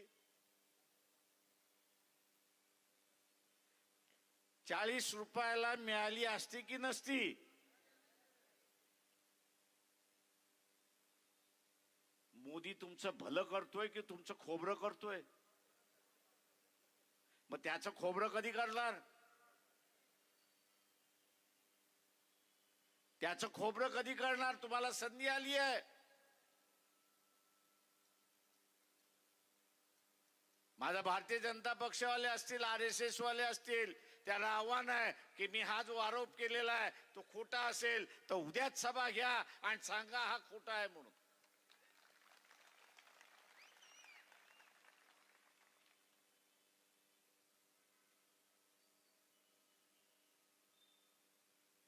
मोदी खऱ्या अर्थाने हिटलर झाला हे लक्षात घ्या. मी असं बोललो की RSS वाल्यांना फार झोंबतं. अरे अर्धे चड्डीवाले एवढंच मला सांगा, गेल्या 2.5 वर्षामध्ये नरेंद्र मोदीने एकदा तरी मोहन भागवताची भेट घेतली आहे का? की मोहन भागवतच त्याला भेटायला चालले अशी परिस्थिती? आणि म्हणून मित्रो, ही जी लूट चाललेली आहे, जगातल्या देशाचे जे नेते आहेत ते असं म्हणतात की भारत आता वरती येतोय, लोकांची परिस्थिती बदलते. ही लोकांची परिस्थिती बदलत असताना लोकांना श्रीमंत करण्याच्या ऐवजी तुम्ही असताना काही घराणेशाहीना श्रीमंत का करताय?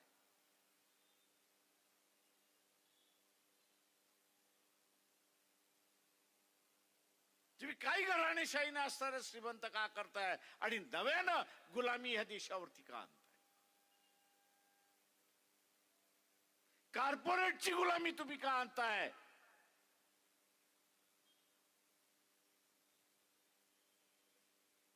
आणि म्हणून मित्रो,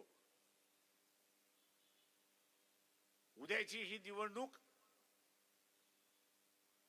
वेगवेगळ्या मार्गाने महत्वाची आहे असं मी त्या ठिकाणी मानतोय. ही देशाची चाललेली लूट, सामान्य जनतेची चाललेली लूट.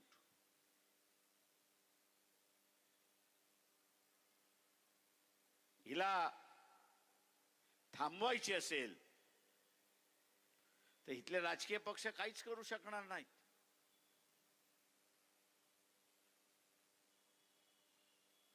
इथले राजकीय पक्ष काहीच करू शकणार नाहीत. याचं कारण आहे, मोदी त्यांना म्हणतो तुम्हाला मिळालेलं स्वातंत्र्य अबाधित ठेवायचं आहे की नाही एवढं सांगा.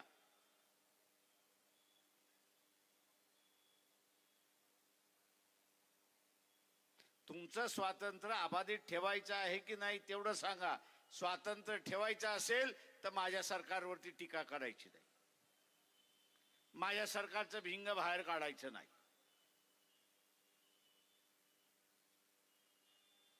ते काढलं तर तुमची भिंग कोर्टात पडलेली आहेत. कोर्टाला एक अर्ज देईन की याची चौकशी आम्हाला करायची आहे आणि म्हणून ह्याला आम्हाला ताब्यात द्या. तुम्ही ताब्यात आलात तर तिहार जेलचे दरवाजे मोकळेच आहेत. ते तिहार जेल की स्वातंत्र्य.